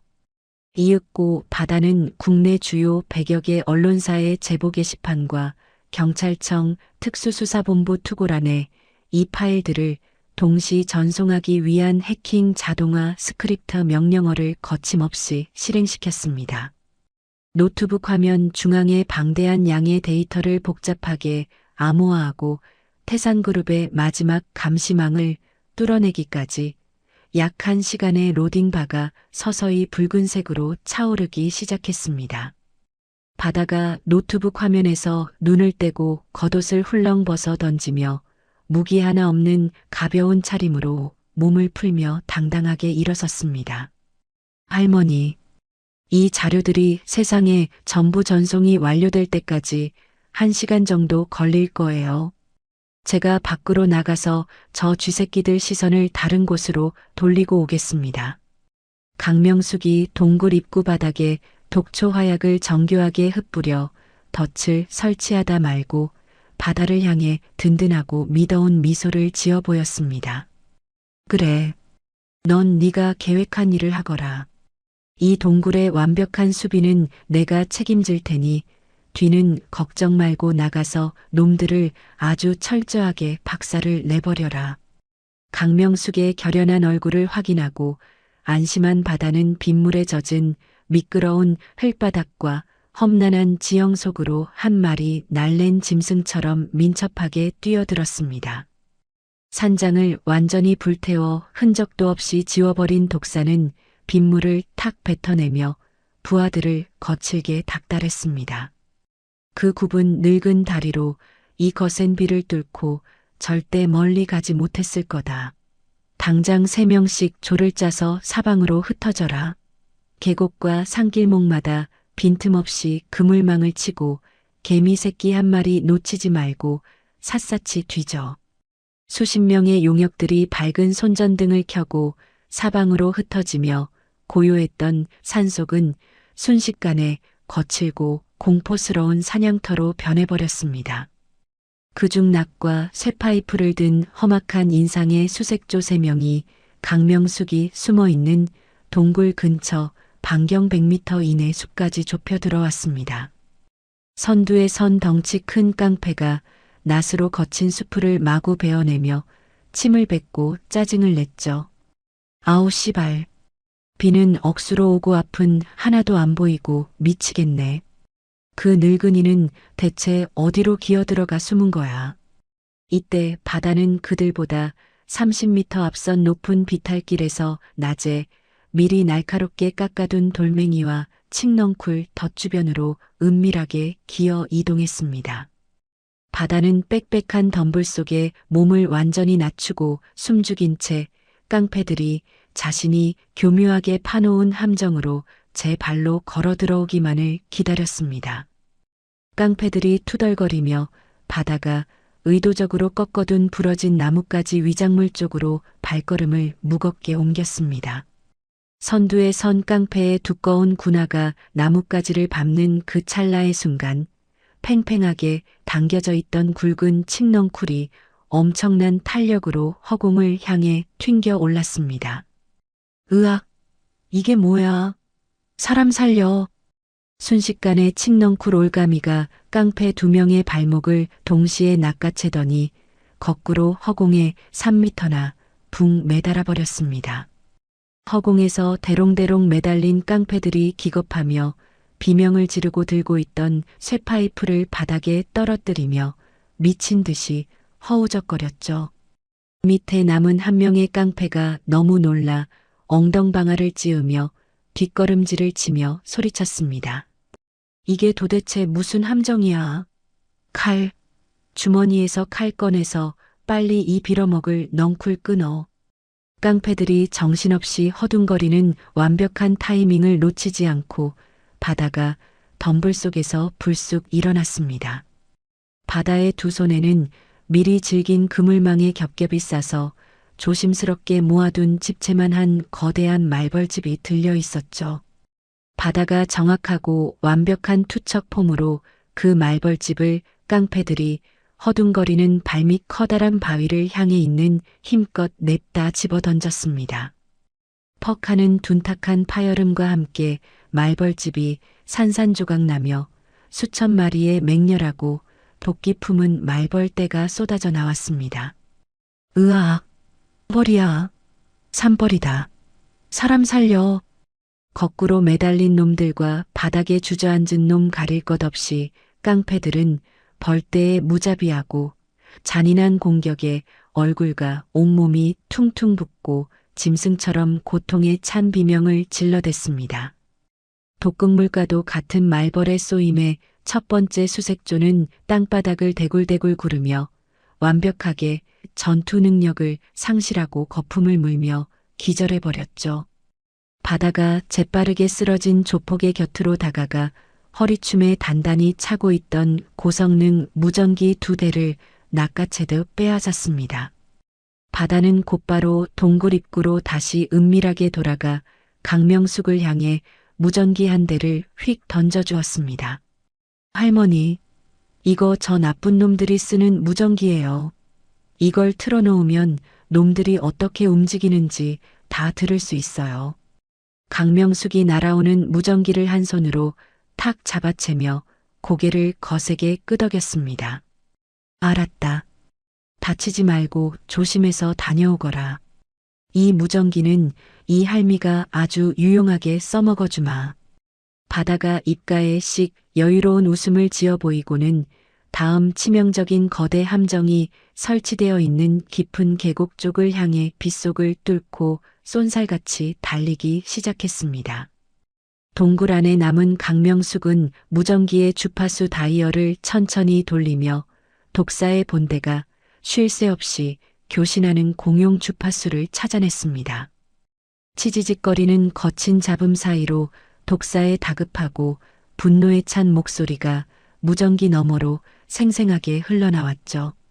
수색 1조, 왜 무전이 안 돼? 무슨 일이 생겼는지 당장 대답해. 어디로 간 거야? 강명숙이 무전기를 꽉 쥐고 서늘하고 무서운 미소를 입가에 띄었습니다.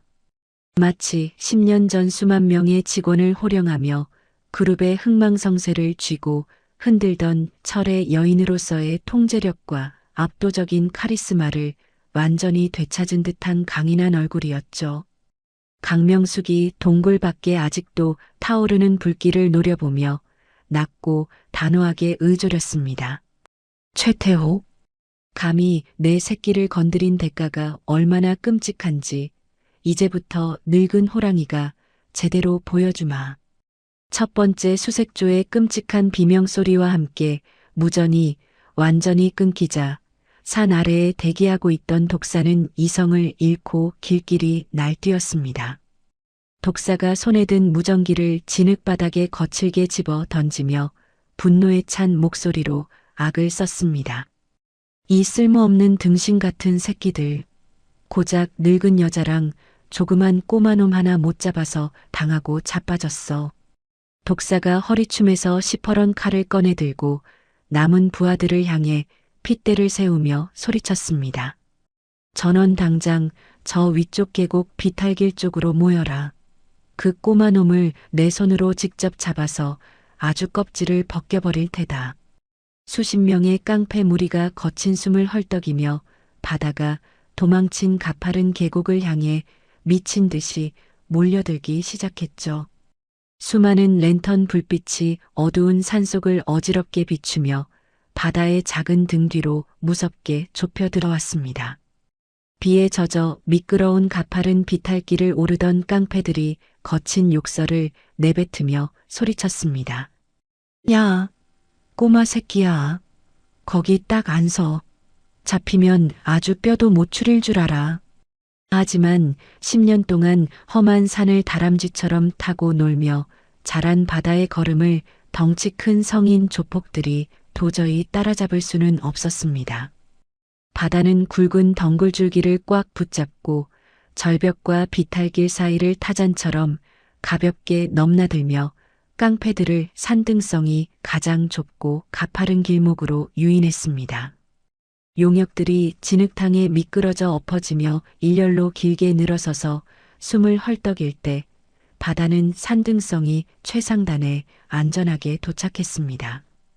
바다의 앞에는 낮에 미리 굵은 칡넝쿨로 단단히 묶어 지렛대로 받쳐두었던 거대한 통나무 무더기가 무시무시한 모습을 드러내고 있었죠.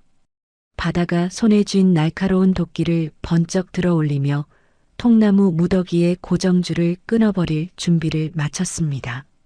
바로 그 완벽한 순간 비밀 동굴 안에서 상황을 귀 기울여 듣고 있던 강명숙이 빼앗은 무전기의 송신 버튼을 꾹 눌렀습니다.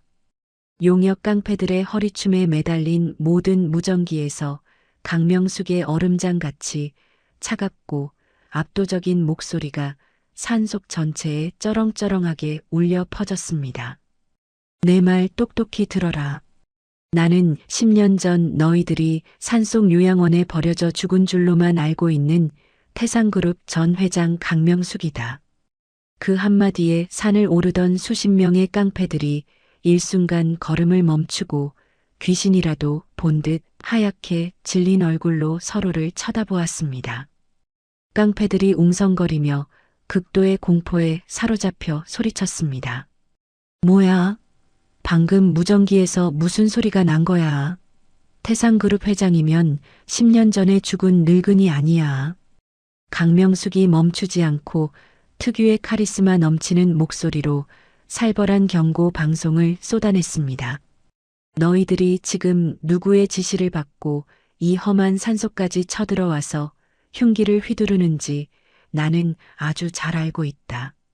최태호가 너희들에게 얼마의 더러운 돈을 쥐어주었든 너희는 결국 그놈에게 처참하게 꼬리 자르기를 당해 평생 차가운 감옥 바닥에서 썩게 될 것이다.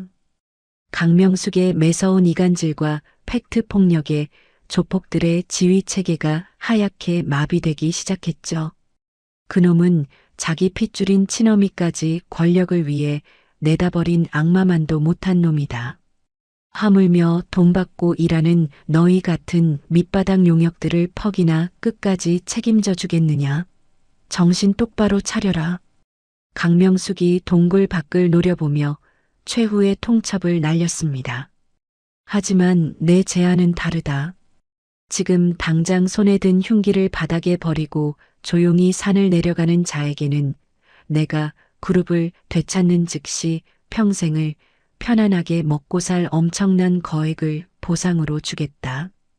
반대로 내 경고를 무시하고 여기서 단 한 발짝이라도 더 위로 올라오는 자는 내 남은 권력과 재산을 전부 쏟아부어서라도 너희 가족들까지 철저하게 파멸시켜 주마. 죽은 줄 알았던 거물급 회장의 생생한 호통에 조폭들은 심리적으로 완전히 무너져 내렸습니다. 깡패들이 손에 들고 있던 쇠파이프를 툭툭 떨어뜨리며 뒷걸음질을 치기 시작했습니다. 야, 진짜 강명숙 회장이면 어떡해. 우리 이대로 계속 올라가다가 독박 쓰고 감옥 가는 거 아니야? 독사가 얼굴에 칼자국을 실룩거리며 부하들의 멱살을 잡고 미친 듯이 악을 썼습니다. 다들 미쳤어. 저 늙은이가 제정신이 아니라서 헛소리하는 거야. 당장 안 올라가. 용역들이 무전기에서 흘러나온 제안에 흔들리며 우왕좌왕하는 바람에 일렬로 서 있던 대열이 엉망진창으로 꼬이고 엉켜버렸습니다. 바로 그 찰나의 순간을 바다는 절대로 놓치지 않았죠. 바다가 입가에 차가운 미소를 지으며 있는 힘껏 도끼를 내리쳐 팽팽한 칡넝쿨 고정줄을 단번에 끊어냈습니다. 우리 할머니 말씀 안 듣는 나쁜 놈들은 다 지옥으로 떨어져라. 고정줄이 끊어짐과 동시에 수십 개의 육중한 거대 통나무떼가 진흙탕 비탈길을 타고 우레와 같은 소리를 내며 맹렬하게 굴러떨어지기 시작했습니다. 으악! 통나무다. 굴러온다. 당장 피해.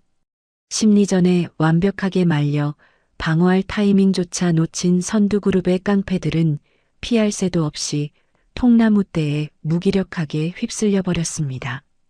거구의 깡패들이 도미노처럼 쓰러지며 산비탈 아래 낭떠러지로 처참하게 추락하며 끔찍한 비명을 질렀죠. 분노로 완전히 이성을 잃어버린 독사가 품에서 검은 권총을 꺼내들고 허공을 향해 실탄을 발사했습니다. 탕하는 무서운 총소리가 빗소리를 뚫고 울려 퍼졌습니다. 독사가 총구를 부하들의 등 뒤로 겨누며 살기 어린 목소리로 협박했습니다. 지금 뒤로 도망치는 새끼는 내가 다 쏴 죽인다. 똑바로 앞만 보고 위로 뛰어 올라가서 저 꼬마 새끼 목을 꺾어와. 남은 인원들이 독사의 총구에 겁을 먹고 앞을 다투어 지늘길을 기어 올라오기 시작했습니다. 하지만 바다는 이미 몸을 휙 돌려 과거 멧돼지를 잡기 위해 명숙과 함께 파놓았던 깊이 3미터짜리 거대한 위장구덩이 쪽으로 빠르게 달려가고 있었죠.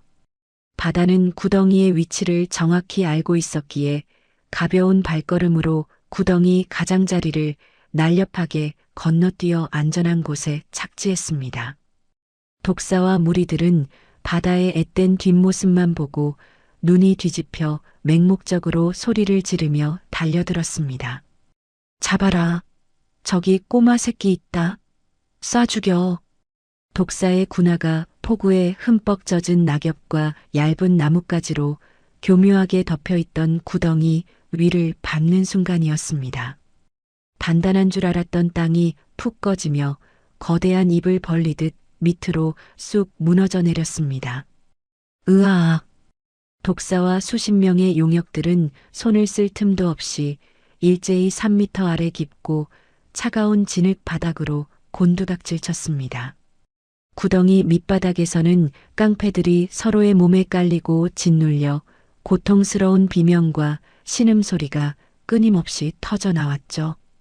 독사가 진흙투성이가 된 얼굴로 부러진 자신의 다리를 부여잡고 처절하게 울부짖었습니다. 아, 내 다리. 다리가 부러졌어. 사람 살려. 물리적인 위협을 혼자서 완벽하게 소탕한 바다는 흙투성이가 된 두 손을 툭툭 털며 여유롭게 숲속을 빠져나와 비밀 동굴로 무사히 귀환했습니다.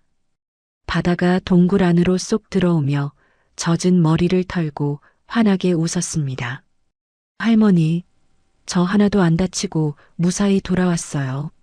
할머니 말씀에 나쁜 놈들이 다들 쫄아서 도망치다가 제가 파놓은 구덩이에 다 빠져서 엉엉 울고 있어요. 강명숙이 한달음에 달려와 바다의 작은 얼굴을 두 손으로 감싸 쥐고 눈물을 글썽이며 말했습니다. 아이고 내 새끼. 정말 장하고 대단하다. 네가 나를 살리고 우리 가족을 지켜냈어. 강명숙은 혹시 모를 만약의 사태에 철저하게 대비하기 위해 미리 지식여 놓은 매운 독초 가루를 동굴 입구 바닥에 길게 뿌렸습니다. 혹시라도 독종 같은 놈들이 끈질기게 이 동굴 입구까지 기어 올라오면 이 가루가 눈에 들어가 평생 앞을 보지 못하게 만들어줄 것이다. 바다가 다시 안쪽으로 들어가 휴대용 라우터에 연결된 낡은 중고 노트북 화면 앞을 지켰습니다. 해킹 진행률을 나타내는 붉은 막대가 어느새 99%를 가리키며 깜빡거리고 있었죠. 화면 중앙에 경고창이 수십 개씩 요란하게 떠오르기 시작했습니다. 바다가 키보드 위에 손을 올리고 심각한 표정으로 재빠르게 상황을 설명했습니다. 할머니, 태상그룹 사이버 보안팀 놈들이 이제야 제 해킹을 눈치채고 방어벽을 막 치고 있어요. 메인 서버 접속을 강제로 끊으려고 발악을 하네요. 강명숙이 바다의 등 뒤에 서서 모니터를 초조하게 바라보며 물었습니다. 바다야, 무사히 다 뚫어낼 수 있는 것이냐? 여기서 막히면 그동안 네가 고생한 게 다 물거품이 된다. 바다가 입꼬리를 씩 올리며 자신만만한 목소리로 대답했습니다. 걱정하지 마세요. 제가 이럴 줄 알고 예전에 우리 시골 초등학교 컴퓨터실 서버를 징검다리로 삼아서 태상그룹 메인 컴퓨터 가장 깊은 곳에 무서운 악성 코드 폭탄을 몰래 숨겨두었거든요. 지금 당장 그 폭탄을 터뜨릴 거예요. 바다가 손가락을 높이 들었다가 키보드의 엔터키를 잊는 힘껏 내리쳤습니다. 우리 할머니 괴롭힌 놈들 다 부서져라. 바다가 키보드를 누르는 순간 화면이 하얗게 번쩍이더니 태상그룹이 자랑하던 철통 같은 중앙 보안 방화벽이 모래성처럼 일거에 무너져 내렸습니다. 방해물이 모두 사라지자 진행률 로딩바가 마침내 100%에 도달하며 초록색으로 변했습니다. 노트북 화면 한가운데에 전송 완료라는 큼지막한 글자가 선명하게 떠올랐죠. 바다가 두 팔을 번쩍 들어 올리며 환호성을 질렀습니다. 할머니, 드디어 다 끝났어요. 최태호가 10년 동안 훔쳐둔 비자금 통장 내역이랑 옛날에 할머니 치매, 진단서, 거짓말로 조작한 그 나쁜 의사 녹취록까지 완벽하게 다 보냈어요. 바다가 흥분해서 쿵쾅거리는 가슴을 부여잡고 강명숙을 꽉 끌어안으며 외쳤습니다. 우리나라에서 제일 큰 100군데가 넘는 방송국이랑 신문사 그리고 경찰청 제일 높은 분들 컴퓨터로 전부 다 날아갔어요. 이 파일은 절대로 지울 수 없어요. 강명숙이 바다를 품에 꽉 껴안고 바다의 머리에 입을 맞추며 뜨거운 감격의 눈물을 흘렸습니다. 강명숙이 떨리는 목소리로 10년 묵은 한을 토해내듯 말했습니다. 고맙다 바다야. 정말 고맙다. 드디어 길고도 어두웠던 우리 가족의 억울한 10년 세월이 끝이 나는구나. 이제 세상 사람들이 그 악마 같은 놈들의 진짜 끔찍한 얼굴을 다 알게 될 것이다. 어두운 빗속 동굴 안에서 노트북에 환한 불빛이 세상에서 가장 단단하고 위대한 가족의 얼굴을 눈부시게 비추고 있었습니다. 바다가 보낸 제보 파일이 전송된 직후 대한민국 언론계는 그야말로 발칵 뒤집혔습니다. 새벽 3시 꾸벅꾸벅 졸며 밤샘 근무를 하던 각 주요 언론사 사회부 기자들의 데스크톱 화면이 일제히 요란한 알람 소리와 함께 번쩍거렸습니다. 한 기자가 졸린 눈을 비비며 메일함에 뜬 태상그룹 최태호 회장 비리 및 존속살해 교사 증거라는 자극적인 제목을 무심코 클릭했습니다. 기자는 첨부된 주치의의 생생한 가짜 진단 녹취록과 천문학적인 액수가 찍힌 비자금 계좌 내역을 확인하고는 너무 놀라 의자에서 벌떡 일어났습니다. 기자가 사색이 된 얼굴로 데스크를 향해 미친 듯이 소리쳤습니다. 국장님, 태상그룹에서 엄청난 게 터졌습니다. 10년 전 죽은 줄 알았던 강명숙 전 회장이 살아있고 지금 현직 최태호 회장이 강명숙 회장을 죽이려고 산속에 용역 깡패들을 보냈다는 끔찍한 제보입니다. 이거 완전 빼박 증거 파일입니다. 비슷한 시각 경찰청 특수수사본부의 익명투고란 관리자 역시 바다가 보낸 방대한 양의 증거 자료를 확인하고 경악을 금치 못했습니다. 사태의 끔찍한 심각성을 파악한 언론사들은 팩트체크를 빛의 속도로 마치고 즉각 모든 정규 방송을 중단했습니다. TV 화면에 긴급 속보를 알리는 붉은 자막이 커다랗게 깔리고 아나운서의 상기된 목소리가 전국으로 생생하게 울려 퍼졌습니다.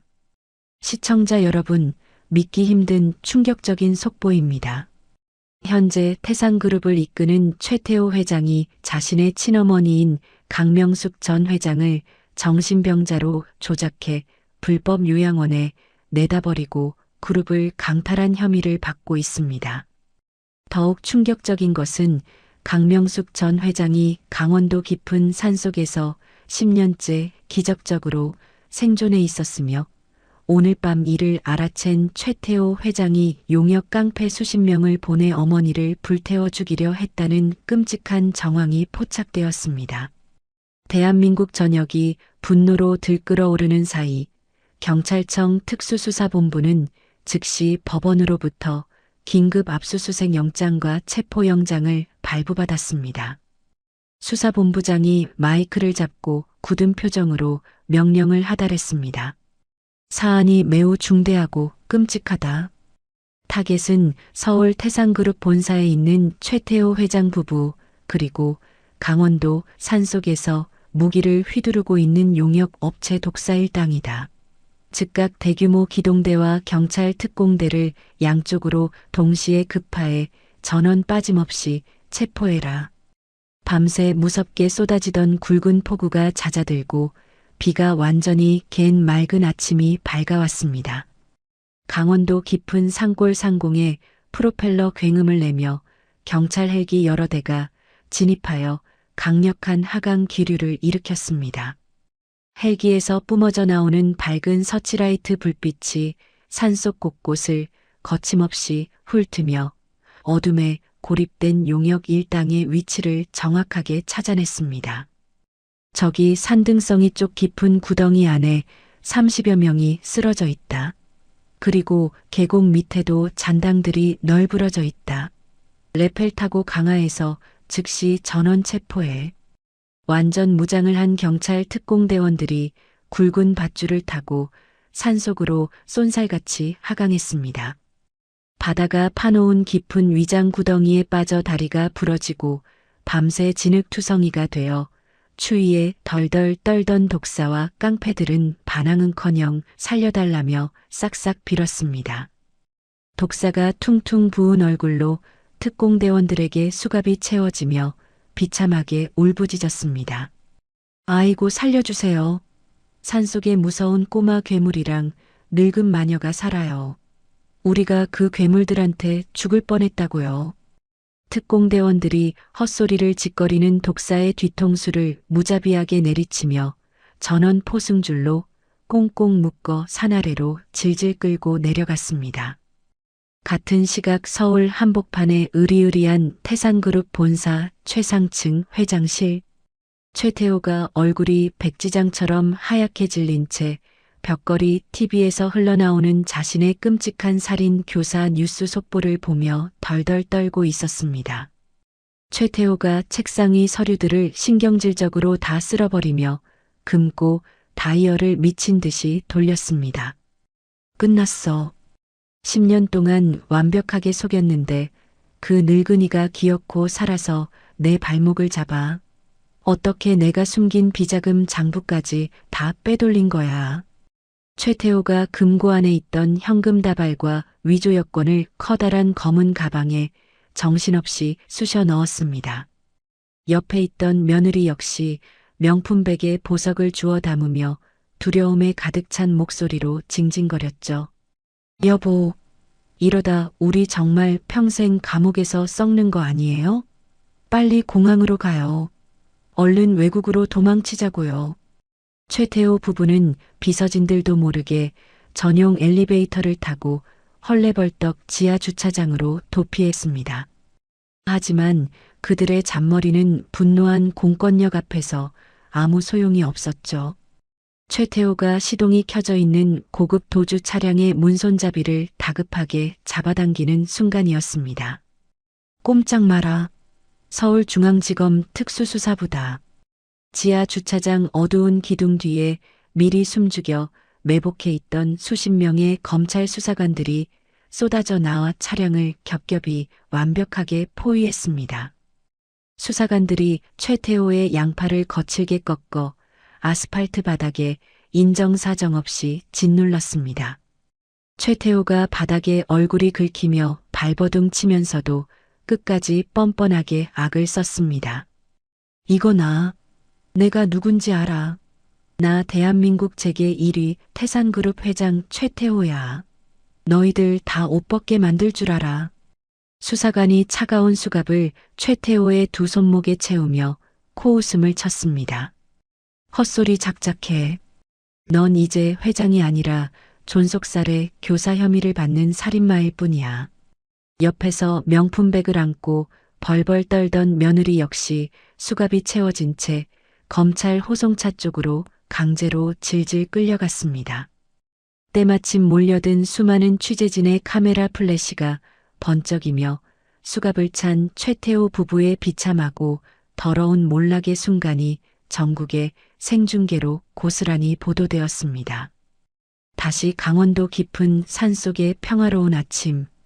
경찰과 구급대원들의 산속 현장 감식과 깡패 소탕이 완벽하게 마무리될 즈음이었습니다. 안전이 확보되었다는 무전을 들은 경찰 간부와 구급대원들이 잔뜩 긴장한 얼굴로 조심스럽게 산등성이 위 비밀 동굴 입구로 다가갔습니다. 경찰 간부가 동굴 안쪽을 향해 깍듯하고 정중한 목소리로 크게 외쳤습니다. 강명숙 회장님, 이제 안심하셔도 됩니다. 흉기를 든 나쁜 놈들은 저희가 모두 체포했습니다. 바깥으로 나오십시오.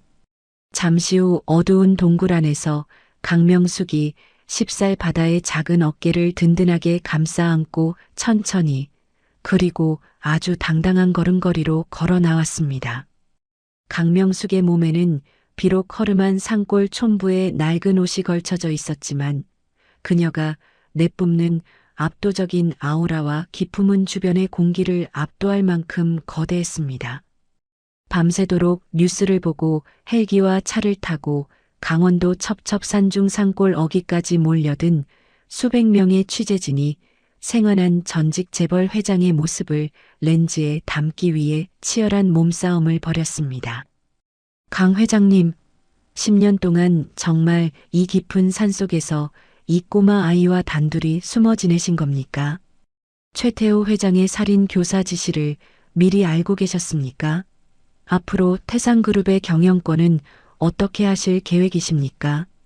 수많은 마이크가 들이밀어지고 플래시가 터지는 정신없는 상황 속에서도 강명숙은 전혀 흔들림이 없었습니다. 강명숙은 쏟아지는 질문 세례에 일일이 대답하지 않고 그저 무리를 이끄는 군주처럼 시퍼렇게 살아있는 날카롭고 매서운 눈빛으로 정면의 카메라를 똑바로 응시할 뿐이었습니다. 그때 요란한 흙먼지를 일으키며 최고급 검은 세단 여러 대가 산골 입구에 급브레이크를 밟으며 멈춰 섰습니다. 차 문이 열리고 10년 전 강명숙의 곁을 지키던 충직한 최측근이었으나 최태호의 눈에 나 지방 한직으로 자천되었던 핵심 임원진들이 정장 차림으로 허겁지겁 뛰어내렸습니다. 눈시울이 붉어진 백발의 임원진들이 헐떡이며 달려와 강명숙의 발밑에 90도로 허리를 깊게 숙여 도열했습니다. 회장님, 살아계셨군요. 정말 꿈만 같습니다. 저희가 회장님을 지켜드리지 못해 죽을 죄를 지었습니다. 강명숙이 자신을 향해 엎드린 임원진들을 내려다보며 위험 있는 목소리로 무겁게 입을 열었습니다. 고개들 들어라. 내가 너희들에게 미안하게 되었다. 이제 다 지나간 일이니 눈물은 거두어라. 강명숙이 옆에 착 달라붙어 있는 바다의 등을 토닥여주며 도열한 임원진들을 향해 단호하고 거침없는 손짓으로 강력한 지시를 내렸습니다. 당장 본사로 돌아가 내가 빼앗긴 경영권을 회수하기 위한 긴급 임시주주총회 소집 공문을 현장에서 즉시 발송해라. 10년 동안 어지럽혀진 태산그룹의 질서를 내가 직접 처음부터 끝까지 아주 완벽하게 바로잡을 것이다. 거대한 사건이 세상을 휩쓸고 지나간 지 딱 한 달이 흘렀습니다. 태산그룹 본사 1층 대강당은 발 디딜 틈 없이 수많은 주주와 취재진으로 꽉 들어차 있었습니다. 육중한 대강당 문이 양쪽으로 활짝 열리고 수십 명의 경호원들이 길을 터며 호위를 시작했죠. 최고급 짙은 남색 맞춤 정장을 차려입은 강명숙이 꼿꼿하고 당당한 걸음걸이로 레드 카펫 위를 걸어 들어왔습니다. 10년의 세월이 무색할 만큼 압도적인 카리스마를 뿜어내는 강명숙의 등장에 대강당 안은 일순간 조용해졌습니다. 강명숙이 단상 위 중앙 마이크를 잡고 좌중을 날카롭게 둘러보며 입을 열었습니다. 주주 여러분, 10년 만에 제가 다시 이 태산의 자리로 돌아왔습니다. 저를 믿고 기다려주신 분들께 깊은 감사를 드립니다. 객석에서 우레와 같은 기립박수가 터져 나오자 강명숙이 손을 들어 장례를 진정시켰습니다. 오늘 이 임시 주주총회에서 저는 최태호와 결탁하여 태상그룹을 시궁창으로 몬 쓰레기 경영진 전원의 즉각적인 해임을 제안합니다. 썩은 뿌리는 단 한 가닥도 남기지 않고 모조리 뽑아버릴 것입니다. 강명숙의 서슬 퍼런 호령에 단상 아래 앉아있던 구시대 임원들은 고개를 푹 숙이고 사시나무 떨듯 몸을 떨었습니다. 강명숙이 단상에 놓인 나무 의사봉을 거침없이 3번 내리치며 해임안을 완벽하게 가결시켰죠. 이제 태상그룹은 과거의 더러운 때를 완벽하게 벗겨내고 가장 투명하고 정직한 기업으로 새롭게 다시 태어날 것입니다. 강명숙이 단상 중앙에 놓인 가장 크고 화려한 회장석에 위풍당당하게 다시 앉으며 잃어버렸던 완벽한 제국의 부활을 선언했습니다. 같은 시각 서울중앙지법의 차갑고 엄숙한 대형 재판장 안. 초록색 죄수복을 입은 최태호와 며느리가 피고인석에 앉아 불안한 눈빛으로 바닥만 쳐다보고 있었습니다. 높은 단상에 앉은 나이 지긋한 판사가 판결문을 들고 단호하고 무거운 목소리로 선고를 내렸습니다.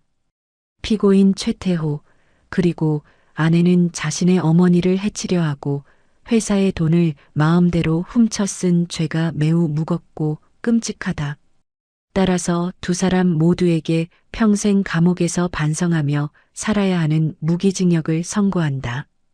판사의 말이 끝나기가 무섭게 최태호가 피고인석 나무 난간을 두 손으로 쾅쾅 내리치며 악을 썼습니다. 이건 말도 안 돼. 내가 태상그룹 회장인데 어떻게 나를 평생 감옥에 가둬. 어머니, 제발 한 번만 살려주세요. 며느리가 헝클어진 머리를 흔들며 최태호의 멱살을 잡고 미친 듯이 소리를 질렀죠. 이 멍청한 인간아. 당신이 시키는 대로 약을 탔다가 내 인생까지 다 망쳤잖아. 어떡할 거야. 내 인생 돌려내. 최태호 부부가 서로의 얼굴에 침을 뱉고 물어뜯으며 처절하게 싸우자 건장한 교도관들이 달려들어 두 사람의 양팔을 거칠게 꺾어 제압했습니다. 교도관들에게 질질 끌려나가는 두 사람의 비참한 비명소리가 재판장 복도 끝까지 구차하게 메아리 쳤습니다. 재판장 밖 주차장에서는 돈을 받고 가짜 진단서를 꾸몄던 대형 병원 밖 원장과 용역 깡패 두목 독사 역시 굵은 포승줄에 꽁꽁 묶여 있었습니다. 독사가 바다의 함정에 빠져 부러진 다리를 절뚝거리며 얼굴을 찡그린 채 툴툴거렸습니다. 아우 씨발. 그깟 돈 몇 푼 받으려다가 산속에서 꼬마 괴물한테 당하고 평생 콩밥이나 먹게 생겼네. 옆에 묶인 박 원장이 수갑찬 손으로 얼굴을 가리고 엉엉 소리내어 울며 콧물을 흘렸죠. 내 병원, 내 의사 면허, 내가 미쳤지. 왜 그런 끔찍한 짓에 가담해서 이 꼴이 된 거야. 교도관들이 시끄럽게 떠드는 두 사람의 등을 거칠게 떠밀어 차가운 호송버스 안으로 강제로 구겨 넣었습니다. 모든 재판이 끝나고 마음의 안정을 되찾은 강명숙은 곧바로 자신이 10년을 살았던 강원도 깊은 산골로 향했습니다. 강명숙은 화전민터 주변의 드넓은 임야를 개인 돈으로 전부 사들인 뒤 헬멧을 쓰고 공사 현장에 직접 나타났습니다. 강명숙이 커다란 삽으로 첫 흙을 퍼올리며 현장 소장에게 밝은 얼굴로 지시했습니다. 이곳에 상처받은 자연을 되살리고 돈이 없어서 공부하지 못하는 똑똑한 아이들을 위한 최고급 영재 교육센터를 지어주세요. 우리 바다처럼 큰 인물이 나올 수 있도록 가장 튼튼하고 안전하게 지어야 합니다. 현장 소장이 도면을 펼치며 허리를 깊게 숙이고 활기차게 대답했죠. 회장님, 걱정하지 마십시오. 대한민국에서 가장 훌륭하고 멋진 시설로 완벽하게 만들겠습니다. 며칠 뒤 바다가 다니던 산 아래 시골 초등학교 운동장에는 커다란 트럭 수십 대가 줄지어 들어왔습니다. 학교 건물 옆에 수백 대의 최신형 컴퓨터와 어마어마한 서버실이 갖춰진 거대한 정보통신관이 새롭게 지어졌습니다. 건물 입구에는 강명숙 기증이라는 번쩍이는 황금빛 현판이 자랑스럽게 걸렸습니다. 동네 꼬마들이 새로 생긴 컴퓨터실에 모여 앉아 신기한 눈으로 모니터를 만지며 환호성을 질렀습니다. 우와, 바다야. 내 할머니 진짜 엄청난 부자였구나. 이 컴퓨터 짱 빠르고 게임도 다 잘 돌아가. 바다가 친구들의 어깨를 동무하며 코를 쓱 닫고는 활짝 웃으며 크게 외쳤습니다. 이제 다들 눈치 보지 말고 여기서 마음껏 공부해. 내가 인터넷으로 세상에서 제일 똑똑해지는 방법 다 알려줄게. 눈부신 아침 햇살이 찬란하게 쏟아지는 태산그룹 본사 최상층 회장실. 최고급 가죽 의자에 앉은 강명숙이 맑고 투명한 통유리창 밖으로 끝없이 펼쳐진 화려한 도심 풍경을 조용히 내려다보고 있었습니다. 강명숙이 따뜻한 차를 한 모금 마시며 입가에 부드럽고 온화한 미소를 지었죠. 10년 전 폭우가 쏟아지던 칠흑 같은 산속에서 핏덩이 바다를 처음 품에 안았던 그 운명적인 날이 생생하게 떠올랐기 때문입니다. 강명숙이 하늘을 향해 아주 작고 평온한 목소리로 혼잣말을 속삭였습니다. 세상에서 가장 깊은 배신감을 느꼈던 그날, 하늘이 내게 바다라는 가장 큰 기적을 선물로 주었구나.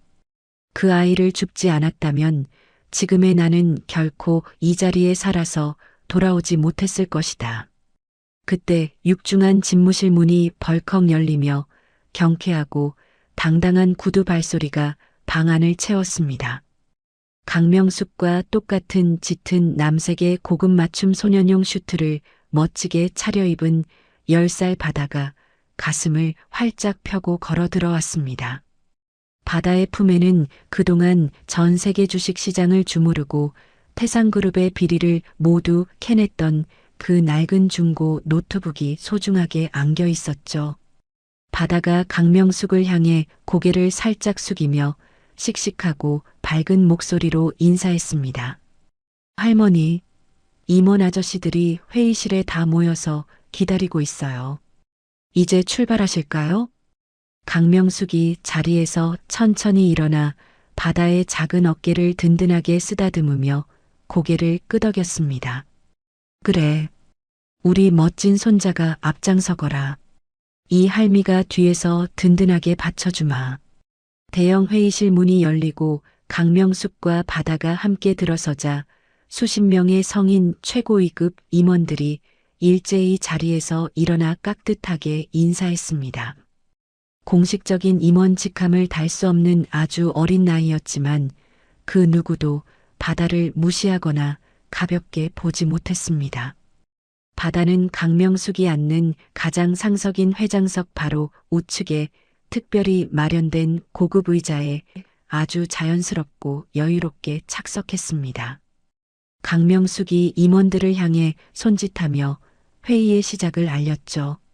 다들 자리에 앉으세요. 오늘 태산그룹이 앞으로 10년 동안 나아가야 할 차세대 투자 전략에 대해서는 제가 아니라 제 옆에 있는 바다가 직접 설명할 것입니다. 임원들이 놀란 눈으로 서로를 쳐다보며 침을 꿀꺽 삼키는 사이 바다가 자리에서 당당하게 일어났습니다.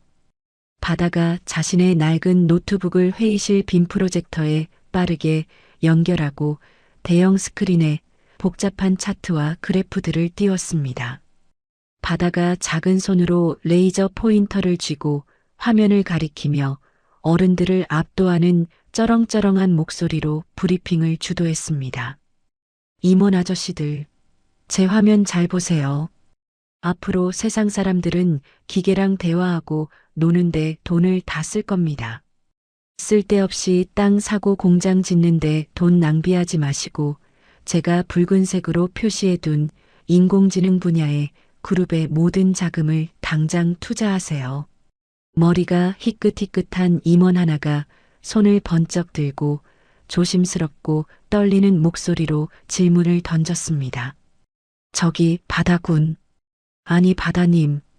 그 분야는 아직 위험 부담이 너무 큰 거 아닙니까? 확실한 보장이. 바다가 임원의 말을 단칼에 자르며 아주 매섭고 확신에 찬 눈빛으로 쏘아붙였습니다. 돈이 모이는 곳에는 항상 위험이 따르는 법이죠. 하지만 제 계산은 10년 동안 단 한 번도 틀린 적이 없습니다.